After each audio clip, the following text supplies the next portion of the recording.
L'éducation, c'est quoi? C'est ce pari que nous faisons de dire nous allons faire en sorte que nos enfants aient les moyens de construire un monde un peu meilleur que celui qu'on leur laisse. Une démocratie digne de ce nom, elle ne peut pas exister s'il y a des distorsions trop importantes entre les citoyens.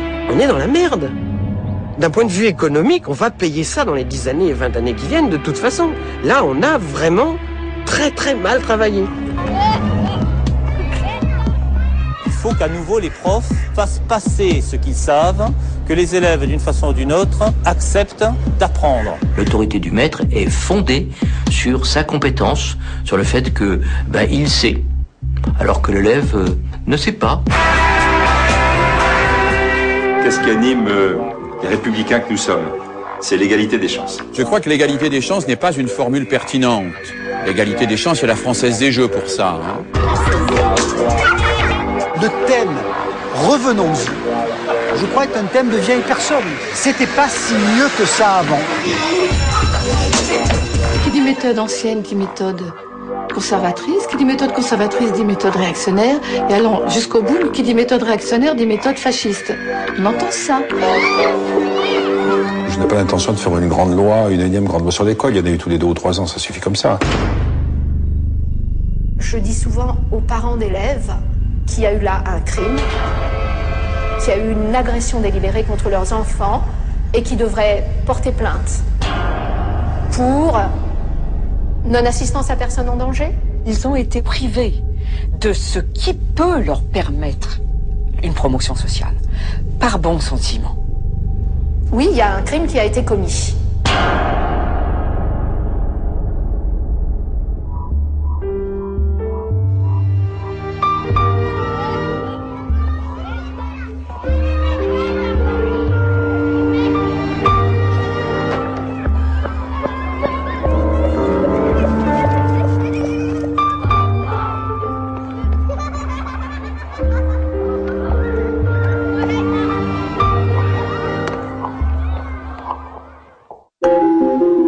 Le modèle scolaire français est malade, peu efficace, inégalitaire, il ne remplit plus sa mission.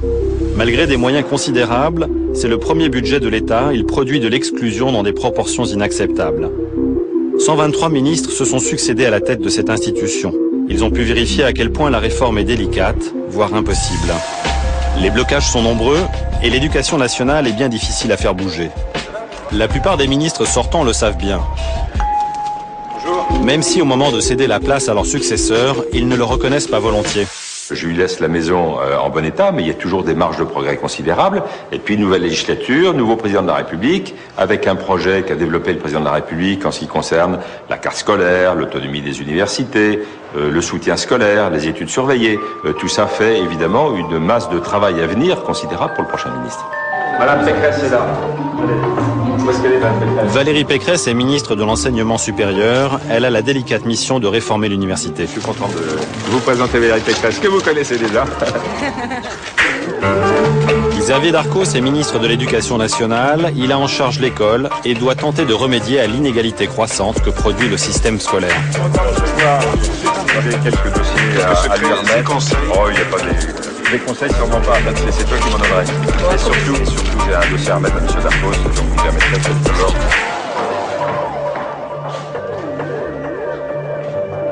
Le temps politique est un temps forcément très lié à l'instantané, très réactif, très bref au fond. Et en même temps, on voit bien quand même qu'il faut faire avancer les choses, il faut quand même réformer. L'enjeu de ce ministère, c'est l'avenir de toute une nation. Pas de grands effets d'annonce, Xavier Darcos a choisi de concentrer sa politique sur la classe et le professeur. Comment redonner le souffle nécessaire à ce grand corps malade? Un regard sur l'éducation nationale, de l'université au primaire, permet un diagnostic sur son état de santé. Pour aider au diagnostic, François Dubet, professeur d'université à Bordeaux, c'est un des grands spécialistes de l'éducation. Et Jean-Paul Briguelli, qui enseigne le français en classe préparatoire à Montpellier. Il a un regard critique de polémiste sur le système éducatif. Je crois qu'il y a un mot d'ordre aujourd'hui qui n'est plus acceptable, je le dis comme universitaire, c'est à bas la sélection. Pour une raison très simple, c'est qu'au fond, dans l'enseignement supérieur, vous avez une partie des publics hyper sélectionnés en amont, grandes écoles, grandes universités. Les autres ne sont pas sélectionnés quand ils rentrent, mais ils sont violemment sélectionnés quand ils sont entrés. Donc c'est un système qui est d'une brutalité sans nom en réalité. Moi je suis professeur d'université. Les élèves que je reçois ne sont pas aussi bons que je voudrais qu'ils soient. Et je dis c'est la faute au lycée. Le professeur de lycée reçoit des élèves pas aussi bons. Il dit c'est la faute au collège. Au collège on dit c'est la faute à l'école élémentaire. À l'école élémentaire on dit c'est la faute aux parents. Et les parents disent c'est la faute au destin. Le bac, théoriquement, ouvre à l'entrée en fac. On a donc 83% de réussite au bac. Et ces 83% passent en fac, où en moyenne, il y a 50% d'échecs en première année. Il y a donc une escroquerie absolument monstrueuse de dire « vous avez un bac donc vous pouvez rentrer en fac ». On est arrivé d'ailleurs à une situation telle que les universités devront, d'une façon ou d'une autre, opter pour un mode de sélection qui leur permettra de ne pas amener autant de gens à l'échec, parce que c'est quelque chose de totalement aberrant que d'accepter dans une formation des gens dont on sait précisément qu'ils vont se faire exploser en vol. Derrière cette statistique, 50% d'échecs en fin de première année d'université, il y a environ 160 000 étudiants. 160 000 étudiants qui sortent du système éducatif avec pour seul diplôme en poche le bac. Avancez, attendez, allez, reculez. On aille vite. Oui, parce que... A-t-on pris conscience de l'ampleur de cet échec à l'université ? Gilles de Robien, ministre du dernier gouvernement Chirac, s'est pourtant employé jusqu'au bout de son mandat à faire croire aux vertus toujours plus grandes de l'université pour tous. Oui.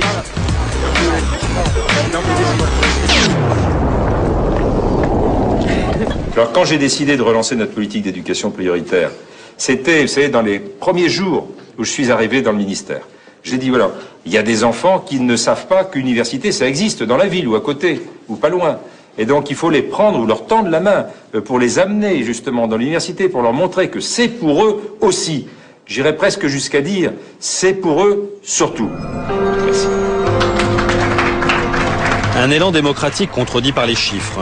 L'université est au bord de l'arrêt cardiaque. La massification, le nombre sans cesse grandissant d'étudiants sur les bancs des amphis, s'arrête aujourd'hui aux portes des premières années de l'université.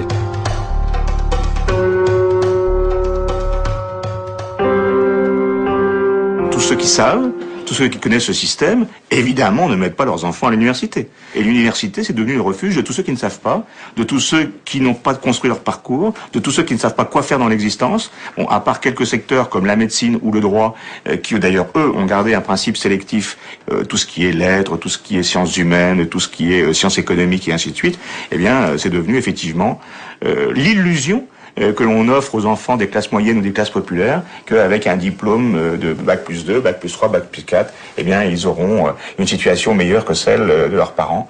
Toute filière non sélective est nécessairement dévalorisée.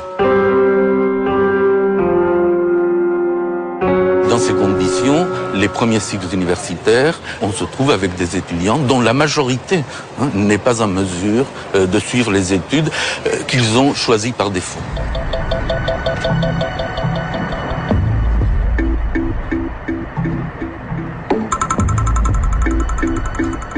Politique, je vous le disais en titre, Nicolas Sarkozy et le gouvernement reculent sur la réforme des universités. Le texte a été repris après les critiques des syndicats. Eh bien, la nouvelle version rendue publique tout à l'heure supprime toute référence à la sélection à bac plus 4. La réforme de l'université a été annoncée pendant toute la dernière campagne présidentielle. En plus de l'autonomie dont disposeront les universités et leurs présidents, Valérie Pécresse a tenté d'y ajouter une dose de sélection. Pression trop forte. Pour moi, l'essentiel, c'était de pouvoir avoir un texte qui recueille une adhésion la plus large possible et qui soit prêt pour la session extraordinaire de l'été. C'est chose faite. La ministre, le Premier ministre François Fillon et le président de la République ont dû reculer. Tout ministre de l'Éducation sait qu'il est assis sur un fauteuil éjectable.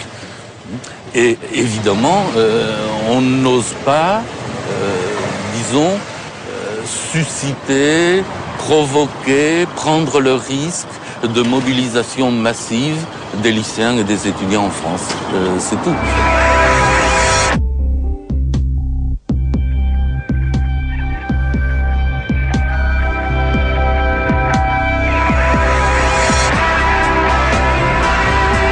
Sur les centaines de milliers d'étudiants lâchés chaque année dans la grande jungle universitaire, quelques milliers d'entre eux se retrouvent ici.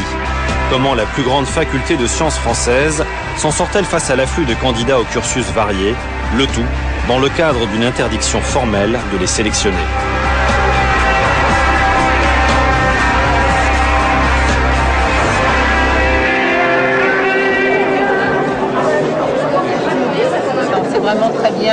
Sans vraiment le dire et en toute connaissance de cause, on sélectionne pourtant à tour de bras, dans la plus grande discrétion. Hypocrisie non, nécessité oui. La faculté d'Orsay en région parisienne a créé un filtre, une année zéro, la PCS 0. Une année au cours de laquelle cette université donne aux étudiants les bases scientifiques auxquelles ils n'ont pas eu droit pendant leur scolarité. N'importe quel niveau, ce qui compte, c'est ça, ce qui compte, c'est ta motivation. Parmi ces étudiants, certains réalisent effectivement que leur niveau ne leur permettra pas d'atteindre sereinement leur objectif et donc risquent de se trouver dans une situation d'échec à la première année. Donc dans ces cas-là, l'université Paris-Sud leur propose une année où on va leur faire travailler les matières scientifiques, maths, physique, chimie et biologie s'ils le souhaitent, afin donc de pouvoir rentrer l'année suivante en première année supérieure.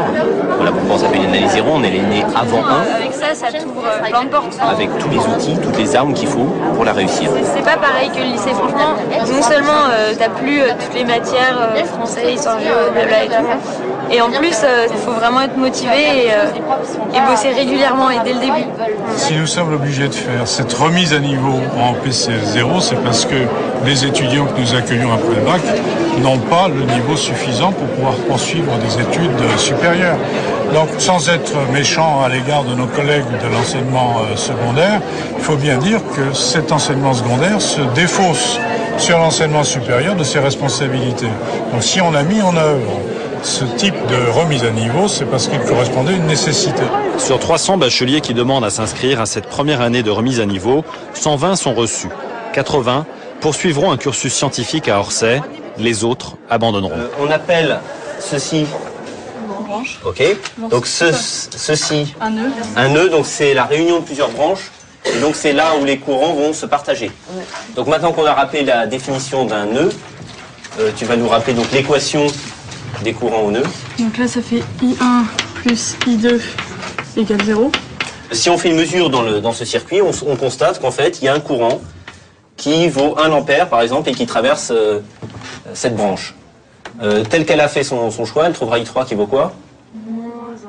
Moins 1 ampère, voilà. Donc ça veut dire que le résultat physique n'est pas différent, heureusement. Par contre, le signe lui indiquera quel est le sens réel du courant. C'est un petit peu comme en mécanique, au début de l'année quand on a fait de la mécanique, et qu'on choisissait une vitesse, si un objet monte et qu'on a gradué notre axe vers le bas, on trouvait une vitesse négative. Et celui qui graduait vers le haut trouvait une vitesse positive, on parlait bien d'un objet qui montait dans les deux cas. Là, c'est pareil.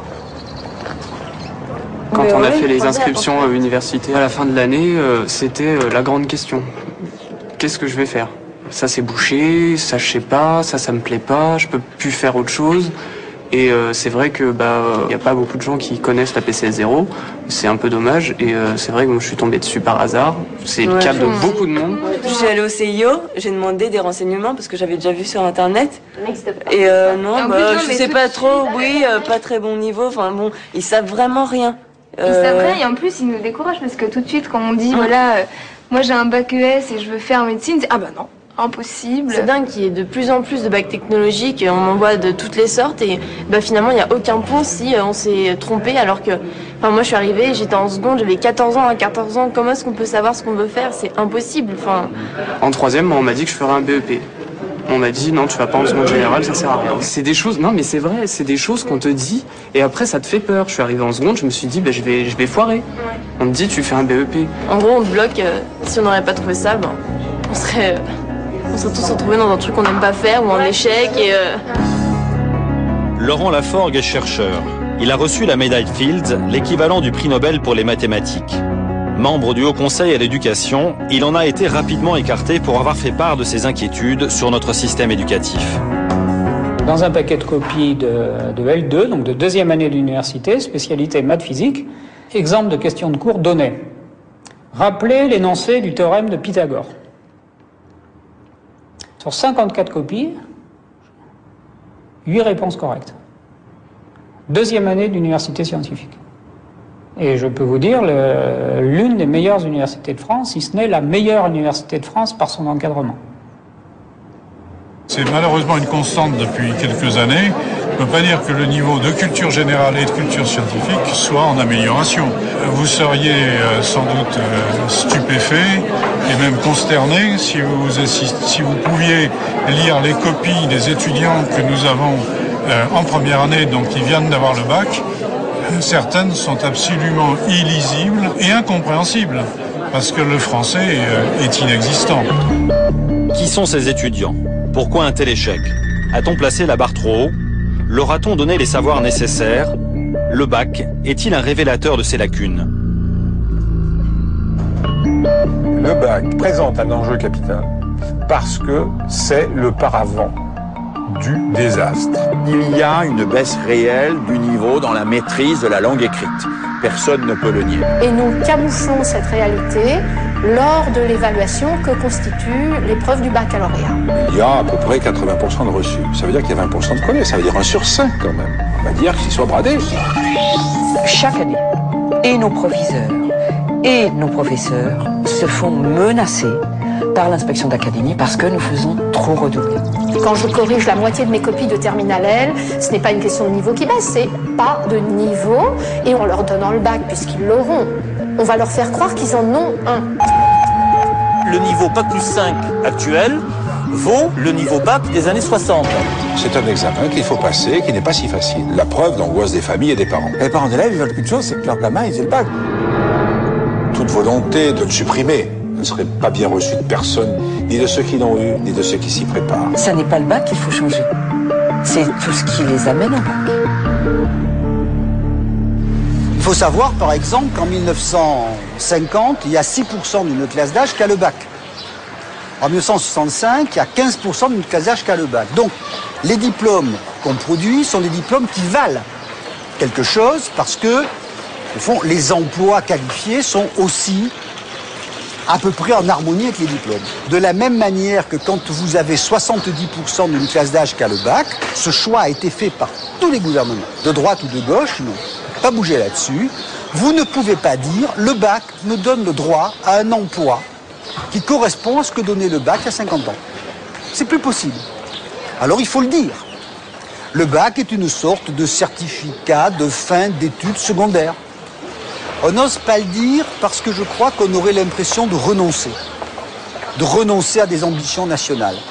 Voilà. Et donc ça nous met dans des situations un peu impossibles parce que quand vous êtes enseignant, que vous avez sur votre bureau le programme et en face de vous les élèves, en général vous mesurez la distance, sauf quand vous êtes dans un très bon lycée du 5e arrondissement, vous mesurez quand même la distance qu'il y a entre ce qu'on attend et ce que sont les élèves en réalité. Les notes données dans tous les examens, à commencer par le bac, sont des notes fictives. On peut avoir 13 ou 14 à une épreuve, simplement parce qu'on vous a rajouté 4, 5, 6 points en commission, ou parce qu'on a eu des ordres pour ne pas mettre sur les copies les notes correspondantes aux copies. Voilà, ça c'est la réalité. C'est-à-dire que les 83% de réussite au bac, c'est un résultat totalement fictif. Des gens ont des examens, c'est écrit sur un bout de papier, titulaire du baccalauréat, machin truc chose, et ce papier, c'est une pure fiction.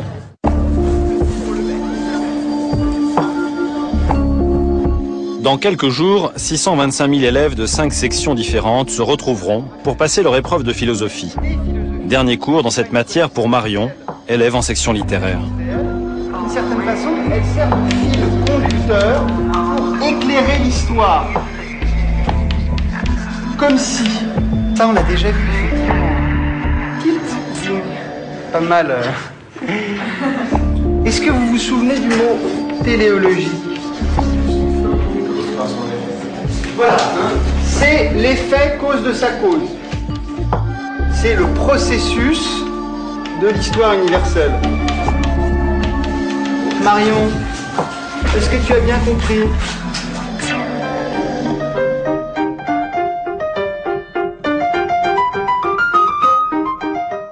Et donc Kant dit, on a ici un millénarisme philosophique. Alors, chez les chrétiens, c'était l'idée qu'il allait y avoir un règne de 1000 ans de Dieu. Hein. Et donc, vous voyez que ici, le millénarisme philosophique, ça va être quoi? Pas 1000 ans de philosophie. Non, mais pas 1000 ans de philosophie. Imaginez le désastre. J'ai certains mes amis qui ont abordé des textes comme Voltaire, Candide, etc. en troisième. Moi, des classiques, j'en ai pas fait autant que ça. Je suis toujours tombée sur des profs qui nous faisaient découvrir d'autres livres et qui sortaient un peu des sentiers battus. Et résultat, je suis en terminale et j'en ai pas lu autant que ça, finalement. J'ai lu Les liaisons dangereuses, etc. Mais quand Voltaire, j'en ai lu aucun.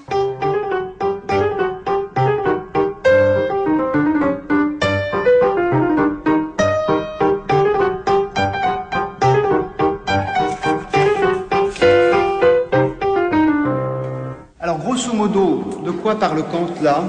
C'est de l'état de droit. Pour la connaissance, c'est la totalité de ce qui se passe dans la totalité de la nature. Développée au XVIIIe siècle. Ça, on ne le connaît pas. C'est une force unie et de la décision légale de la volonté ici. On va avoir pendant la détermination de la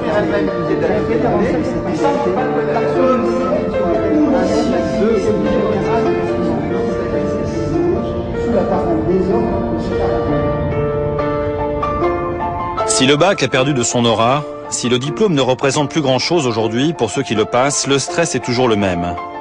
Marion va plancher pendant 4 heures.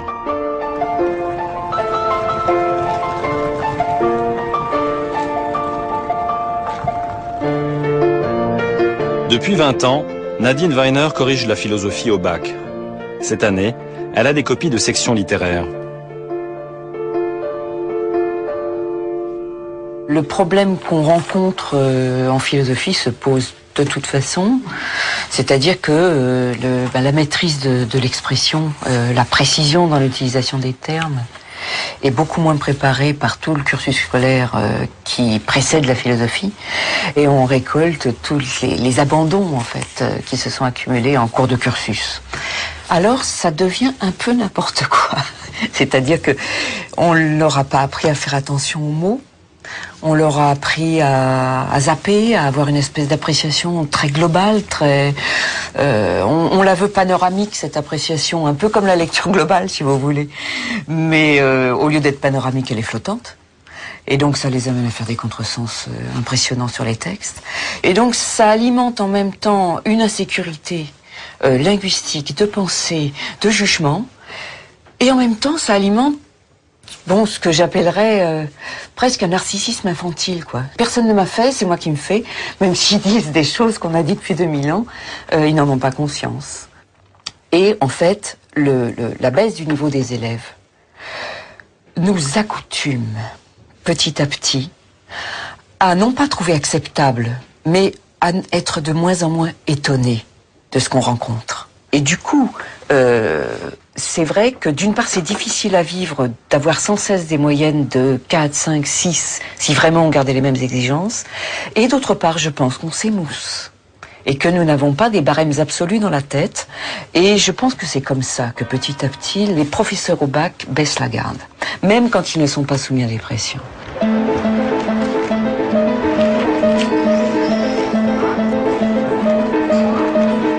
Bon alors alors, ça fait du bien quand c'est fini quand même. Non, c'est vrai qu'on attendait un peu avec appréhension les sujets. Puis quand c'est tombé, voilà, il n'y avait plus qu'à écrire. C'était lequel? Moi j'ai pris celui avec la conscience. Si la prise de conscience était délibérative. On va attendre le résultat. En philo, je suis jamais sûre de ce que je fais de toute façon. C'est libératrice. Hein. Libératrice, oui, pas libérative. Donc ça c'est passé. On va passer à autre chose. Maintenant, ça sera l'histoire et la géo pour mercredi.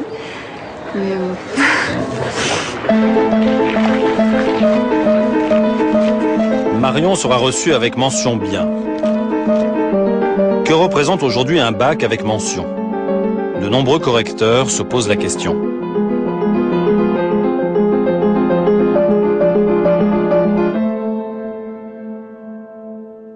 Le le bac présente un enjeu capital parce que c'est le paravent du désastre. Si on enlève ce paravent, on va découvrir des ruines. Donc on fait tout pour que cette façade tienne debout. Première technique, c'est le calibrage des épreuves. C'est-à-dire qu'au lieu de faire de véritables épreuves, on fait des exercices stéréotypés et très souvent, la réponse est dans l'énoncé. Deuxième technique, l'encadrement par les consignes. Il m'arrive hier des consignes exorbitantes de correction du bac S. On précise qu'on fera abstraction des erreurs de calcul. Exercice 1. Un candidat qui n'a pas fait la 4e question peut avoir 2,5 points si les compétences sont présentes par ailleurs. Exercice 2. Un candidat qui n'a pas fait la première question peut avoir 2,5 points si la formule est bien utilisée par la suite. Exercice numéro 3. Dès qu'un de ces aspects est présent correctement, le candidat peut être crédité d'1 point. Le traitement correct d'une des deux parties suffit pour obtenir 3 points. L'absence de mention explicite de la continuité de F à la dernière question, il s'agit d'étude d'une sanction sans doute, ne sera pas pénalisée. L'addition est simple, 2,5 plus 2,5 plus 1 plus 3 égale 9 points. Pour les petits malins, c'est déjà presque la moyenne. Troisième technique, c'est beaucoup plus difficile à prouver, mais bien des indices laissent penser que c'est vrai. On élimine des jurys les professeurs qui sont réputés être trop sévères. Quatrième technique, il arrive, et ce que je dis est prouvé, il ne s'agit pas, en tout cas a été dit et n'a jamais été démenti, que dans la plus grosse Académie de France, il est arrivé qu'à la suite de dysfonctionnements que je ne veux pas connaître, mais en tout cas, un certain nombre de copies n'aient pas eu de correcteur. Il existe un logiciel qui est prévu pour attribuer aléatoirement une note aux copies, évidemment, dans la limite de la moyenne sur le paquet de copies. Donc, copie, là, c'est le cas limite. Copie non corrigée, copie, le groupe de copies, à la moyenne. Les soupçons de nombreux correcteurs se portent sur le logiciel Délibao, délibération assistée par ordinateur. Il sert en principe à compiler les notes des copies corrigées. Pour Guy Morel et d'autres, il permettrait de lisser à la hausse les notes et peut-être même de masquer l'absence de copies corrigées en attribuant la moyenne à tout le monde. Le bureau qui s'occupe de ça, qui a le baccalauréat et d'ailleurs beaucoup d'examens sous sa coupe, c'est ce qu'on appelle la DGESCO, Direction Générale de l'Enseignement Scolaire. C'est elle qui donne des consignes. Des consignes, par exemple, sur la correction.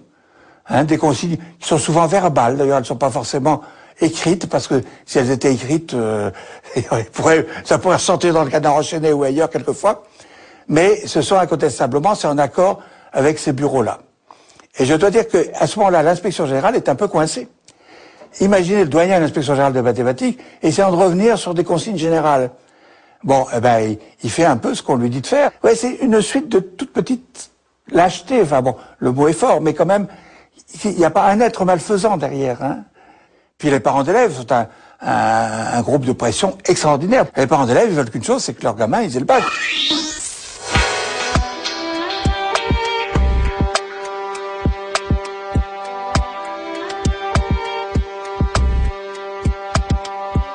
Alors Jean-Luc. Dernière réunion de cabinet ministériel en présence du ministre avant l'annonce officielle des résultats du bac. Principale préoccupation, les résultats sont-ils meilleurs que ceux de l'année dernière? Sur L, l'an passé, 2006, 65,2, cette année, 66,4. Et sur ES, alors là, c'est l'explosion. En 2006, 65,8, 2007, 74,7. C'est quand même une tendance générale. Notre invité ce matin, Xavier Darcos, ministre de l'Éducation nationale. Merci d'être avec nous. Vous avez les résultats du bac? Pas encore? Nous les avons pratiquement ce matin. Nous allons avoir ça entre 9h et 11h. Tout cela va arriver sur le logiciel de nos ministères. Oui. Et on pourra le publier pour tout le monde. On pourra le publier. On fera mieux que l'année dernière ou pas? Vous avez des indications? Oui, nous avons quelques indications qui manquent une toute petite progression, très légère. Bien. Alors le bac, parlons du bac. Est-ce qu'il a encore une valeur? Écoutez, beaucoup plus qu'on ne croit, parce que j'entends dire beaucoup ça. En gros, pour une génération d'élèves, il y a 67% d'élèves à peu près qui avaient... Objectif rempli. 83% de bacheliers, c'est fait. 515 000 reçus, 105 000 recalés. C'est encore mieux que l'année dernière. La démocratie sauve les apparences à coups de pression, de consignes de corrections encadrées, voire selon certains, de notations à l'aveugle sur logiciel informatique. Plus de 80% de réussite au bac, un succès pour l'éducation nationale, un succès pour la France. L'objectif fixé par Jean-Pierre Chevènement en 1984 est atteint. Mais quel objectif ? Qu'en pense celui qui avait fixé ce but comme une priorité pour la nation ? Je dirais que le fait de ne disposer que d'un peu moins de 2 ans m'a obligé à travailler beaucoup. Et j'ai fixé les objectifs ambitieux à notre système scolaire. En particulier le fameux 80% d'une classe d'âge au niveau du baccalauréat. Ce qui n'a pas toujours été bien compris parce que les gens ont compris 80% de bacheliers. Ce n'était pas dans mon esprit, car si je suis un partisan de la démocratisation de l'enseignement, je suis aussi pour le maintien de sa qualité. Et j'avais d'ailleurs, à l'époque, évoqué l'élitisme républicain, c'est-à-dire à la fois le souci de faire progresser le plus grand nombre et de permettre à chacun d'aller au bout de ses possibilités. Concernant le bac, en fait, c'est vrai qu'on entend de toutes parts que ce bac, qui devient impossible à organiser, évidemment, vu le nombre d'élèves qu'il y amène, et nous sommes quasiment unanimes du côté des professeurs pour y tenir comme à la prunelle de nos yeux, c'est-à-dire un bac national et anonyme. Et la raison, elle est extraordinairement simple. Si le bac est remplacé par un contrôle continu, le bac qu'auront les élèves va immédiatement être valorisé ou dévalorisé en fonction du lieu où ils ont obtenu le bac. Pour moi qui enseigne dans un lycée de banlieue, qui depuis 20 ans se bat pour maintenir un niveau et pour sauver par l'école la promotion sociale des gamins qu'on a autour, nous avons de bons élèves. Chaque année, nous en envoyons en prépa à Paris. Et ces gamins-là, ils vont être victimes de l'étiquette qui va être collée sur leur bac et qui, du moment qu'ils l'auront obtenu là-bas, on aura beau nous juger de la même façon, être aussi exigeants, ils seront marqués au fer rouge. Il est hors de question que ce passeport cesse d'être national et anonyme pour cette raison-là. Ça n'est pas le bac qu'il faut changer, c'est tout ce qui les amène au bac.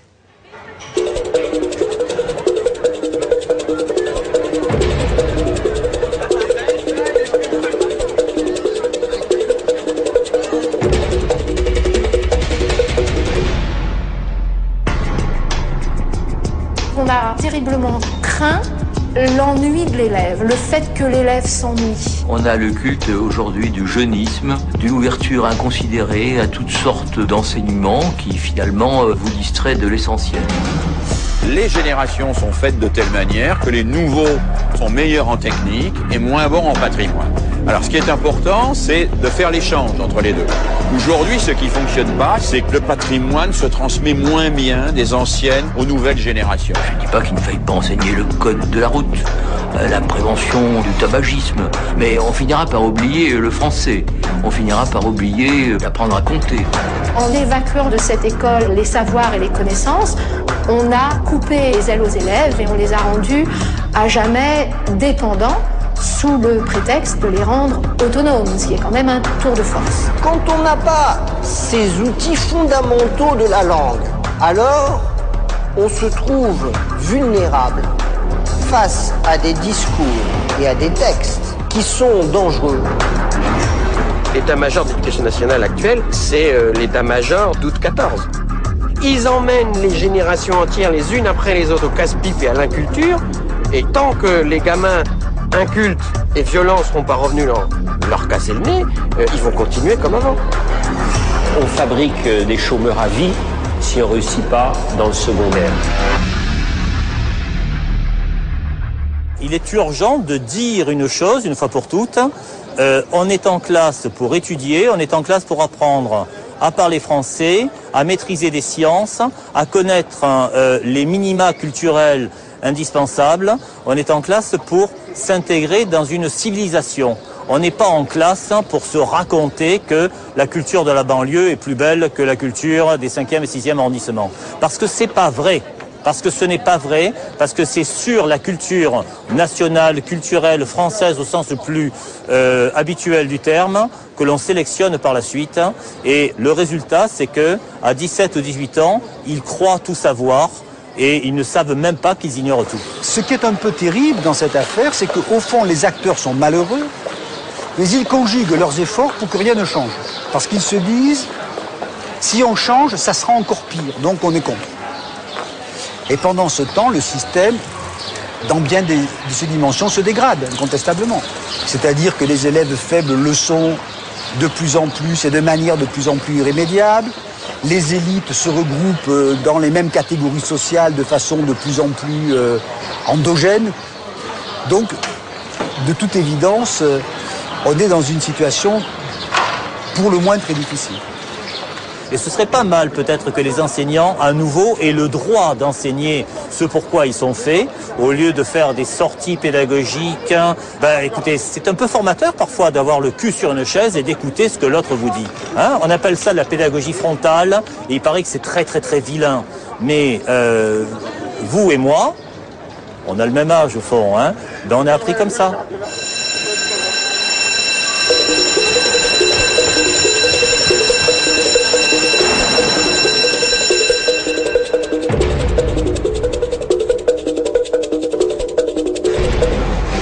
Est-ce que vous avez pensé, s'il vous plaît, à éteindre les portables et à cracher vos chewing-gums?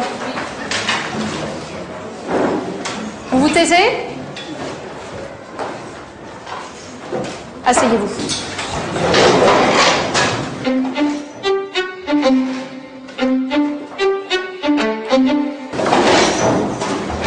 On prend le cahier. Vous marquez la date.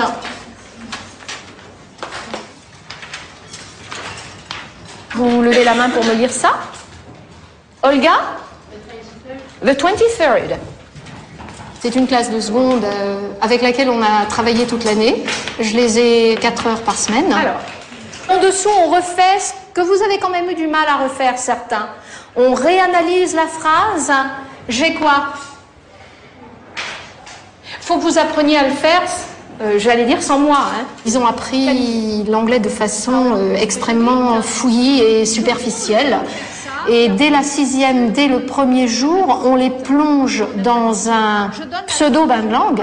Parce que, bon, on pourrait parler de bain de langue si quelqu'un vivait en permanence dans un milieu anglophone, mais là, ils y sont plongés 3 ou 4 heures par semaine.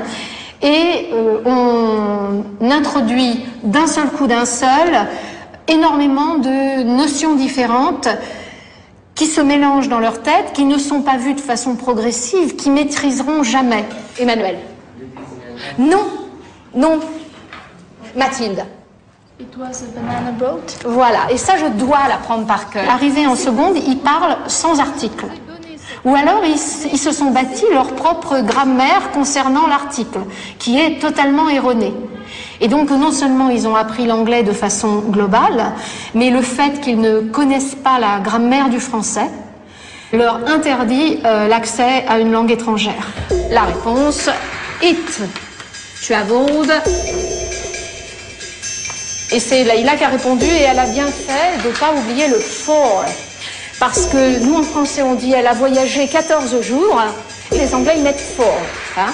It traveled for 14 days. Je dois aborder la subordonnée de temps et je l'ai déjà abordée avec cette classe et l'étendue de leur ignorance était si grande que j'ai été obligée d'arrêter et dire bon, dès qu'on aura un moment, on refera ça, on le réétudiera en français. Ils ne savent pas ce que c'est qu'une proposition subordonnée, de toute façon, ni une principale.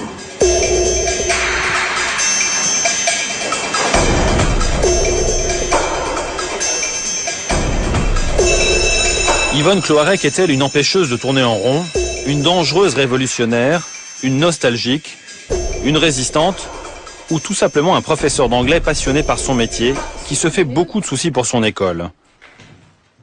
Cours de grammaire française. Alors, je suis sortie à 7 heures. Est-ce que vous comprenez tous si je dis que c'est un complément circonstanciel de temps? L'enseignement a cessé d'être progressif. Il y a beaucoup de professeurs qui disent que c'est la réponse qu'on a trouvée à la massification de l'enseignement. Moi, je pense au contraire que face à la massification de l'enseignement, il fallait des méthodes qui conviennent pour tous. Je suis sortie à 7 heures. Y compris ceux qui n'ont aucune culture, ceux dont les parents ne peuvent pas les aider.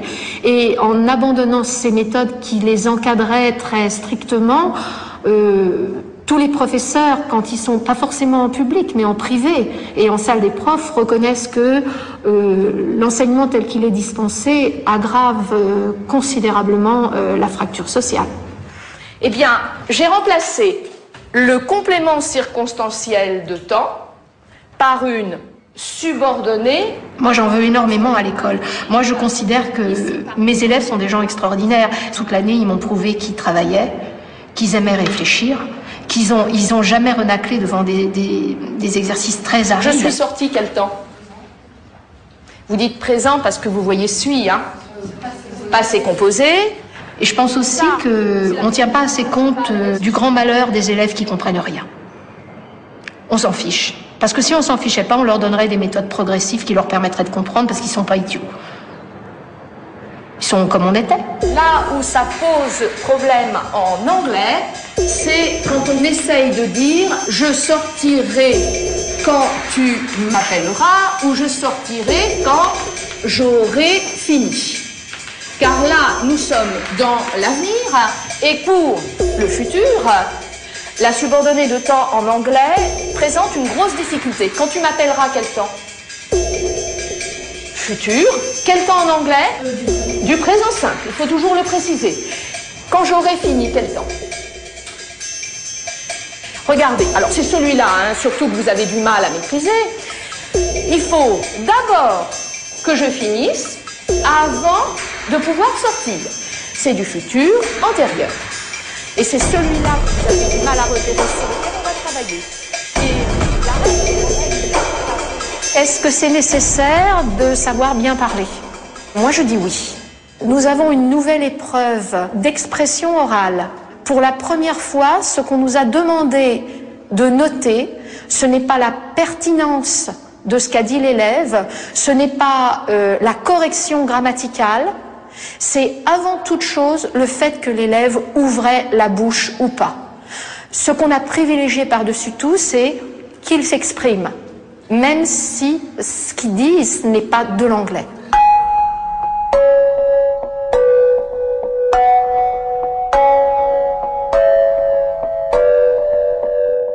On pourrait avoir des élèves médiocres. Ils sont nuls. Et même dire ils sont nuls, c'est quelque chose que j'aime pas dire parce que moi je vois tout le temps dans mes classes des gens qui sont capables de progresser si on leur enseigne le bœuf à bas.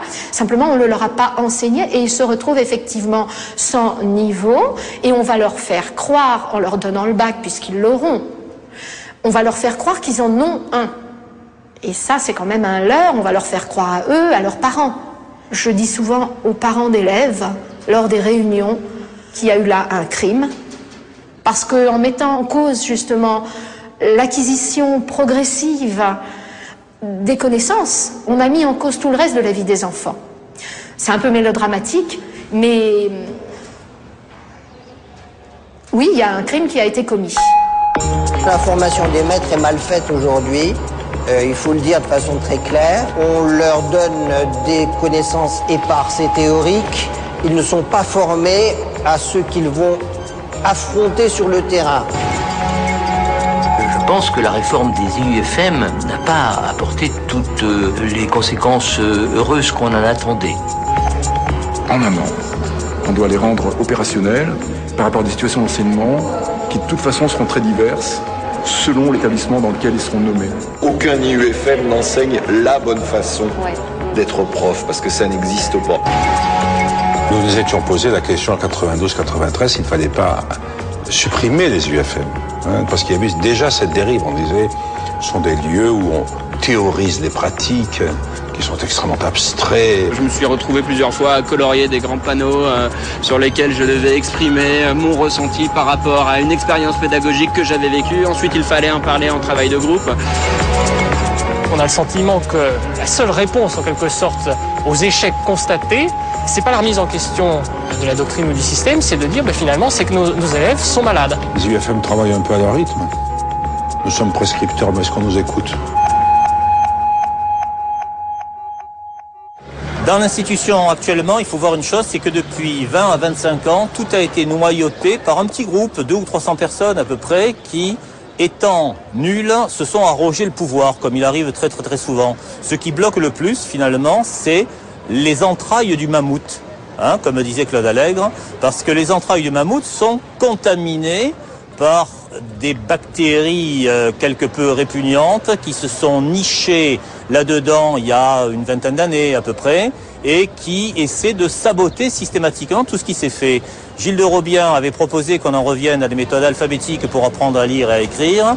Il y a eu un sabotage délibéré de l'inspection, des différents corps, de certains recteurs, etc., pour expliquer que non, il fallait donner le maximum de liberté pédagogique aux abrutis formés dans des UFM, c'est-à-dire non formés, des gens qui ne connaissent rien des méthodes de lecture et qui continuent, quoi qu'ils disent, à enseigner en méthode globale une image, un mot, ce qui ne donne pas, mais alors vraiment pas, ni l'habitude de la lecture, ni encore moins celle de l'orthographe, de la grammaire, c'est-à-dire pas l'habitude de la communication. À force de vouloir les faire parler, on en fait des gens qui, faute d'avoir les mots des autres, n'auront même pas les leurs.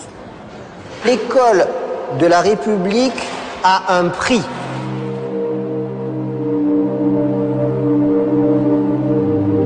Ce prix, c'est de ne laisser personne sur des perspectives qui sont des perspectives médiocres. Si on accepte que certains stagnent dans la médiocrité culturelle et que quelques-uns soient capables d'accéder aux grands textes et aux beaux textes, alors l'école a complètement échoué.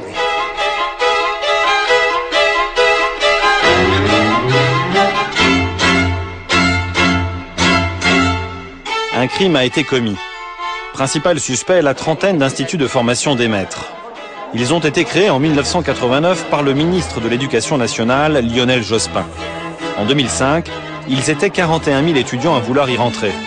17 500 sont devenus professeurs dans le premier degré et 13 000 dans le second degré.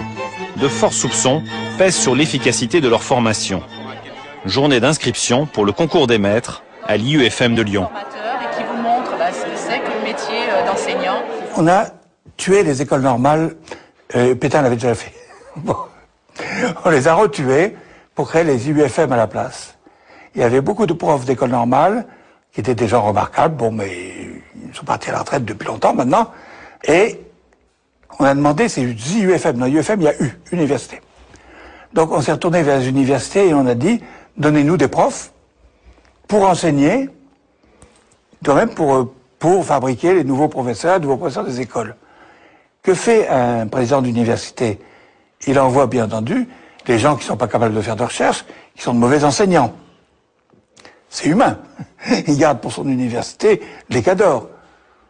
Alors donc, à l'UFM, là, pas de problème, on n'a pas besoin de rédiger d'articles, ou si on rédige des articles, c'est des articles sur la pédagogie. C'est pas très compliqué, c'est pas très grave, il y a des routines, des phrases à apprendre, etc. On se met très vite dans le moule. Et là, il y a des choses intelligentes à dire, d'ailleurs, sur l'apprentissage de l'apprentissage, c'est pas du tout idiot. Un certain nombre de professeurs sans éducation sont des gens très bien, mais alors là, ils sont minoritaires, j'ai pu vous le dire.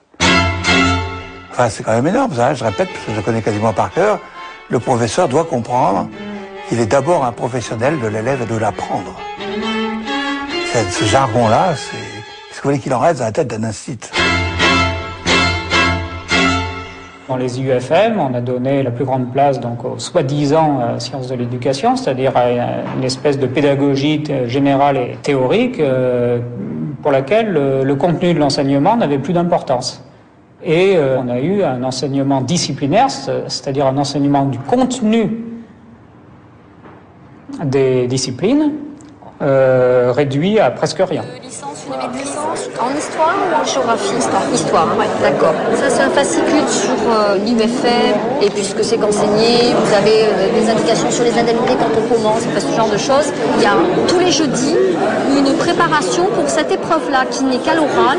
C'est pas vraiment du pédagogique, c'est-à-dire qu'on vous demande pas de dire comment vous feriez pour monter telle séance, mais c'est savoir à quoi ça sert l'histoire et la géographie finalement, quelles références on peut avoir sur le plan épistémologique, des références historiographiques. Le but de l'UFM, c'est de prendre un peu de recul par rapport à ça et surtout de vous aider à analyser votre propre pratique. Est-ce que la deuxième année, elle est rémunérée ou pas? Oui, bien sûr. Ah bah oui, vous êtes stagiaire. Donc je suis stagiaire, mais rémunérée en comme 1, et puis 3, et puis 3 très rapidement. Très vite, ouais. Donc le salaire est pas mirobolant, mais on tire très vite les premiers échelons. On n'est pas encore là, mais... Écoutez, passez déjà le concours. Hein. Qu'est-ce que vous pensez que les enfants attendent des profs aujourd'hui? Des bonnes notes. Non, je pense que pas grand-chose, parce qu'un prof, pour un enfant, c'est juste un décor et que faut essayer de faire ce qu'on peut pour que le décor il soit le plus... qu'il lui apporte le plus de choses possible, même si lui ne se rend pas forcément compte de ce qu'il obtient. Et puis peut-être à bientôt. Oui, j'espère en tout cas. Merci beaucoup. Bon courage, au revoir. Merci, au revoir. Ce qui me surprend, c'est qu'en fait, ils sont plus des questions sur le concours lui-même que sur finalement ce qui les attend après. Alors au concours, ils ont appris justement à emmagasiner des connaissances pour être le plus performant quand ils répondent à une question. Donc c'est à la limite celui qui en sait le plus et qui sait mieux organiser ses connaissances qui va être considéré comme étant le meilleur sur le papier. Quand on est face à des élèves, c'est plus comme ça que ça se passe. Donc on leur apprend à faire des choix. On n'est pas là pour leur donner une vulgate, on est là pour leur tendre un miroir et leur dire tiens regarde, ce que tu as fait tel jour c'est ça. Donc il n'y a pas un modèle, il n'y a pas un moule dans lequel on se fond, mais il y a une posture de réflexion, de réflexivité par rapport à son activité. C'est-à-dire quand un stagiaire exprime par exemple quelque chose qui n'a pas marché dans sa classe, l'idée c'est avec d'autres stagiaires de voir pourquoi ça n'a pas marché. Donc c'est tout ça notre travail. Dans les UFM, il y a un projet global qui est à la fois donc, didactique, ce dont on parlait, qui est pédagogique. Hein, les deux mots ont un sens bien sûr différent. Et puis on pourrait résumer ça, le mot, disons, qui enveloppe tout, avoir une attitude professionnelle. En l'espace de 7-8 mois, il faut qu'ils apprennent énormément de choses. Quelle était la formation des enseignants avant les UFM? Je laisse en suspens. Surtout sur le second degré. Surtout sur le second degré. 3 jours dans l'année. C'est ce qu'on nous a dit, moi je me souviens de ce qu'on m'a dit le premier jour, on prouve le mouvement en marchant. Donc allez-y, vous allez sûrement bien réussir. Alors l'IUFM est pleine de défauts, mais au moins elle postule que peut-être on peut essayer de travailler un petit peu, de s'entraîner un peu. Et elle postule a priori qu'on n'est pas nécessairement en réussite le premier jour, quelle que soit la méthode que l'on suit. Bien, donc il s'agissait de construire un tangram différent de celui que vous connaissiez sûrement parfaitement, qui s'appelle l'œuf magique. Un objectif de géométrie quand même. Exécuter, suivre un programme de construction, un cercle, un diamètre. Le codage des points par des lettres sera introduit avec prudence. Alors ça veut dire qu'il faut le faire avec pertinence, parce que si vous voulez tracer les cercles qui sont demandés dans le programme, si vous n'avez pas de points, comment on va indiquer quel centre pour le cercle, passant par quel point, quel rayon, quel diamètre, ça va être un petit peu difficile.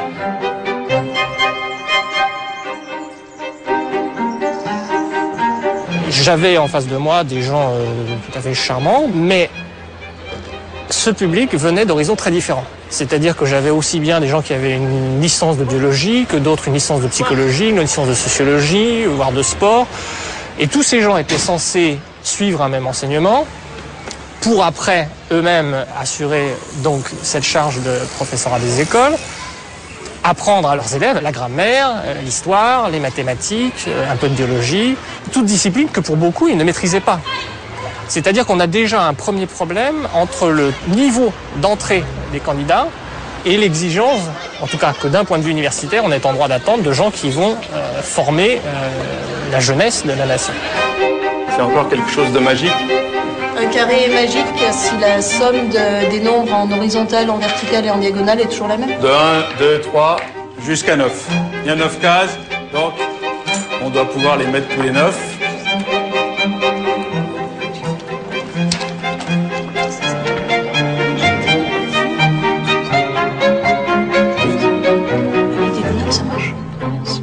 Alors, comment vous êtes arrivé à ça là ? C'est un coup de pif. Bon, d'accord. Donc on peut considérer que c'est fini, non? On pourrait peut-être attaquer de façon plus réfléchie. Alors, vous voulez que je vous aide? L'idée globale des psychopédagogues, c'est que, moins que la maîtrise de la matière enseignée, ce qui compte, c'est la mise en place de procédures d'apprentissage communes qui soient centrées sur l'élève. C'est ce qu'on appelle la révolution copernicienne de la psychopédagogie, qui s'appelle mettre l'enfant au centre du système éducatif. Il ne s'agit plus seulement de transmettre des contenus, ce qui est de l'ordre de l'instruction, mais de favoriser en quelque sorte la construction de comportements. C'est ce qu'on va appeler l'éducation à la citoyenneté.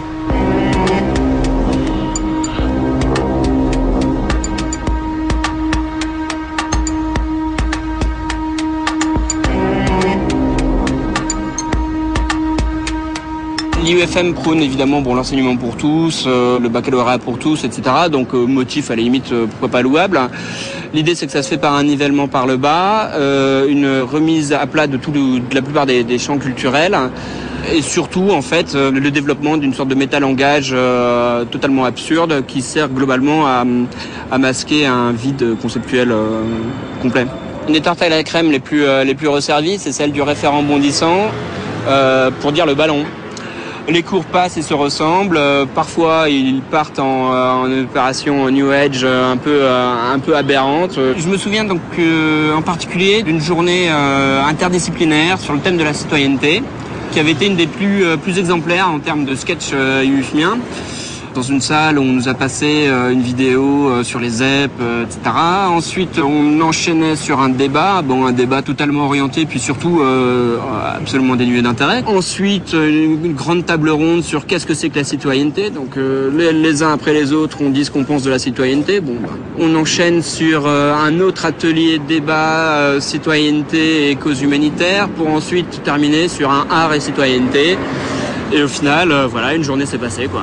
Je dirais que si on veut comparer deux choses comparables, les enseignants vivent cette année d'IUFM comme on vivait auparavant le service militaire. En gros, ça sert à rien, mais on va y passer pendant un an et après, ce sera derrière nous et on fera notre travail. On le fera vraiment avec du cœur, etc. Pas mal de gens reprochent à l'IUFM de formater les enseignants. Dieu merci, je pense que l'IUFM n'en est heureusement pas capable. La formation des maîtres est mal faite aujourd'hui, il faut le dire de façon très claire. C'est la continuation de la mauvaise formation universitaire qu'ils ont eue. On leur donne des connaissances éparses et théoriques. Ils ne sont pas formés à ce qu'ils vont affronter sur le terrain. Deux, les plus jeunes, parce que leur barème est plus bas, sont mis dans les pires situations pédagogiques. Qu'est-ce que c'est une pire situation pédagogique? Ça veut dire qu'il faut aller chercher des élèves au plus loin de la culture scolaire qu'on veut leur donner. Et donc, ce trajet-là est un trajet difficile qui demande beaucoup de conviction, beaucoup de dévouement et beaucoup d'expérience. Or, la plupart du temps, c'est les plus jeunes sans expérience qu'on met dans ces situations-là.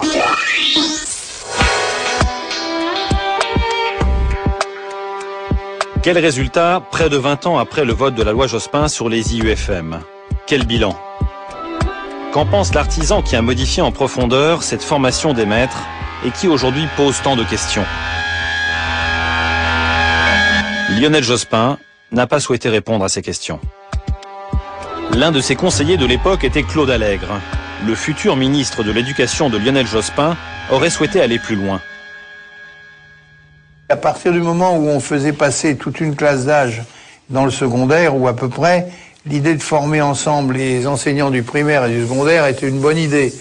Je pense simplement que ça demande beaucoup d'amélioration parce qu'on a encore continué à axer la formation sur la connaissance alors que il faut apprendre le métier, c'est-à-dire qu'ils passent une bonne partie dans une classe pour prendre conscience, et puis il faut qu'ils apprennent des choses qui sont pas censés savoir. Si vous êtes enseignant dans des banlieues difficiles, il faut savoir ce que c'est que la violence, il faut savoir ce que c'est que la drogue, il faut savoir ce que c'est que les situations des familles quand vous avez un père chômeur depuis 15 ans, et puis il y a des problèmes de l'autorité par rapport à la classe. Et donc on a tendance à faire des cours très théoriques et pas suffisamment l'aspect pratique. Je pense que si j'étais resté un peu plus de temps à l'éducation nationale, j'aurais effectivement réformé les IUFM vers quelque chose de plus pratique. Autre conseiller de Lionel Jospin, Philippe Mérieux estime qu'il ne s'agit là que d'un malentendu verbal. S'il fallait aujourd'hui refaire la loi de 1989, probablement faudrait-il ne pas utiliser l'expression qui a fait couler tant d'encre et générer tant de malentendus, qui est l'élève au centre du système. Peut-être faudrait-il dire placer la transmission du savoir au centre du système et mieux expliquer que, effectivement, pour que la transmission du savoir soit au centre du système, eh bien, il faut inventer la pédagogie, les dispositifs, les outils pour que tous les élèves s'approprient les savoirs. Mais l'élève au centre, c'est probablement une formule malheureuse qui donne le sentiment qu'on s'agenouille devant les caprices des élèves et qu'on n'a plus rien à leur apprendre, ce qui, bien évidemment, n'était en aucun cas l'intention des promoteurs de la loi de 89. Je crois que ce qui est important, c'est le contenu lui-même, c'est le savoir. Et que la meilleure façon d'améliorer sa méthode, c'est encore d'enseigner. C'est l'apprentissage en classe. Et ce n'est pas, je dirais, des cours de didactique où l'élève s'efforce d'égaler le maître quant à la définition de la manière d'enseigner. Ça, ce n'est pas très intéressant. Je suis obligé de le dire parce que je le constate. La plupart des jeunes professeurs qui passent un UFM trouvent en effet ils perdent leur temps, qu'on examine des situations qui leur paraissent absolument abstraites et inutiles et fumeuses, et que quand ils sont finalement confrontés à la réalité de la classe, bon, ça leur est de peu d'utilité. Est-ce que c'est une caricature? C'est vraisemblable quand même, parce que je crois qu'il y a des nuances, il y a des endroits où on travaille très bien. Moi, j'ai visité des UFM où j'ai vu un travail très intéressant, mais nous ne pouvons pas contester que les jeunes professeurs le disent. Et puis, les UFM travaillent un peu à leur rythme. Nous sommes prescripteurs, mais est-ce qu'on nous écoute? Il y a des cahiers des charges, il y a des conventions. Nous avons l'impression que elles sont parfois vues un peu de loin. Voilà.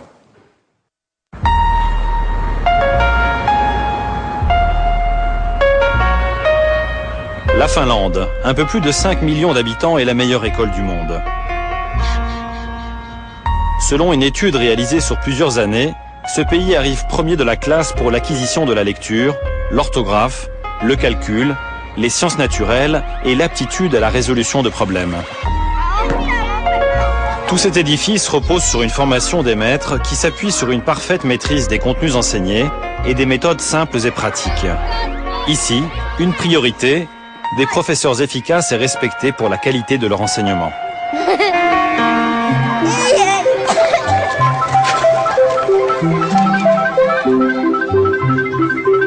École d'application des professeurs de Vikin, dans la banlieue d'Helsinki. Jari peaufine son enseignement de l'apprentissage de la langue à de jeunes enfants. Mutta jos ehditte, niin valitsette sieltä jonkun sanan. Mä valitsisin ton sipuli. Kiitos, jos olet ymmärtänyt. Toista, Emma. Putkimies. Hienoa. Daniel. Sähkömies. Kyllä. Ja vielä siellä on yksi, jota tarvitaan remontissa. Hyvin korkeatasoinen opettajan koulutus. Meillä on Nous avons un niveau de formation des maîtres très élevé dans notre pays. Depuis 30 ans, nous exigeons au minimum une maîtrise pour tous ceux qui postulent au concours. Idem pour le primaire. Et les résultats sont positifs.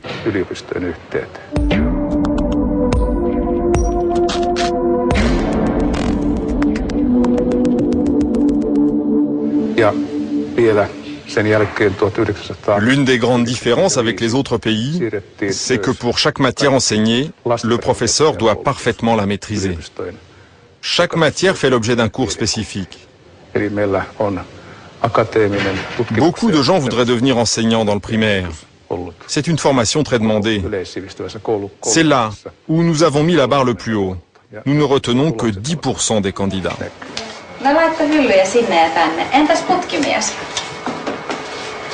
Pia. Ja maalari. Nyt on remontti. Nyt on remontti.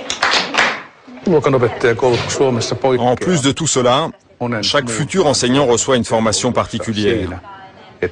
Comme notre philosophie est de ne laisser personne derrière, les professeurs apprennent des techniques pédagogiques pour donner du soutien aux élèves en difficulté. Leur objectif est de ramener tout le monde dans le tronc commun. En fin de course et avant de rejoindre leur classe pour 2 années de stage, nos élèves sont testés pendant quelques mois afin qu'ils soient complètement opérationnels.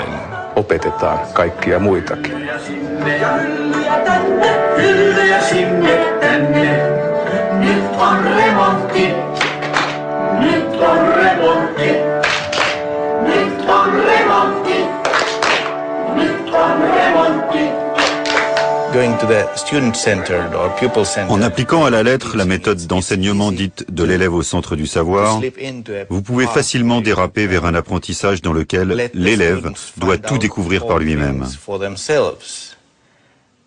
Si le pauvre élève doit lui-même inventer les mathématiques en bricolant pour recréer le principe de la roue, inventer l'histoire et les maths, c'est une façon extrêmement lente d'apprendre.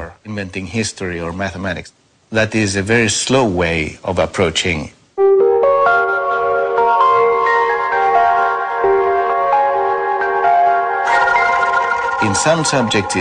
Dans certaines matières, ça peut donner de bons résultats. Mais dans d'autres, comme les maths, les résultats sont très mauvais. On sait que l'on a besoin d'un adulte pour faciliter la transmission du savoir. Un adulte qui soit un modèle intellectuel pour obtenir de meilleurs résultats, notamment dans les maths. Dans beaucoup de pays, on a pris le chemin inverse. Si l'élève est au centre du système, vous oubliez le professeur, or c'est lui qui doit assurer la transmission du savoir dans les meilleures conditions. Sinon, c'est comme si on travaillait sans cerveau. En s'y prenant ainsi, on obtient moins de résultats dans le temps scolaire imparti. Un bon enseignement nécessite de bons professeurs.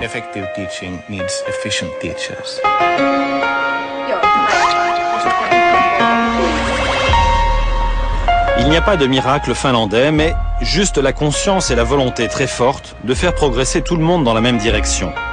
Pas un enfant ne doit être laissé derrière, le prix en est trop élevé pour cette petite nation.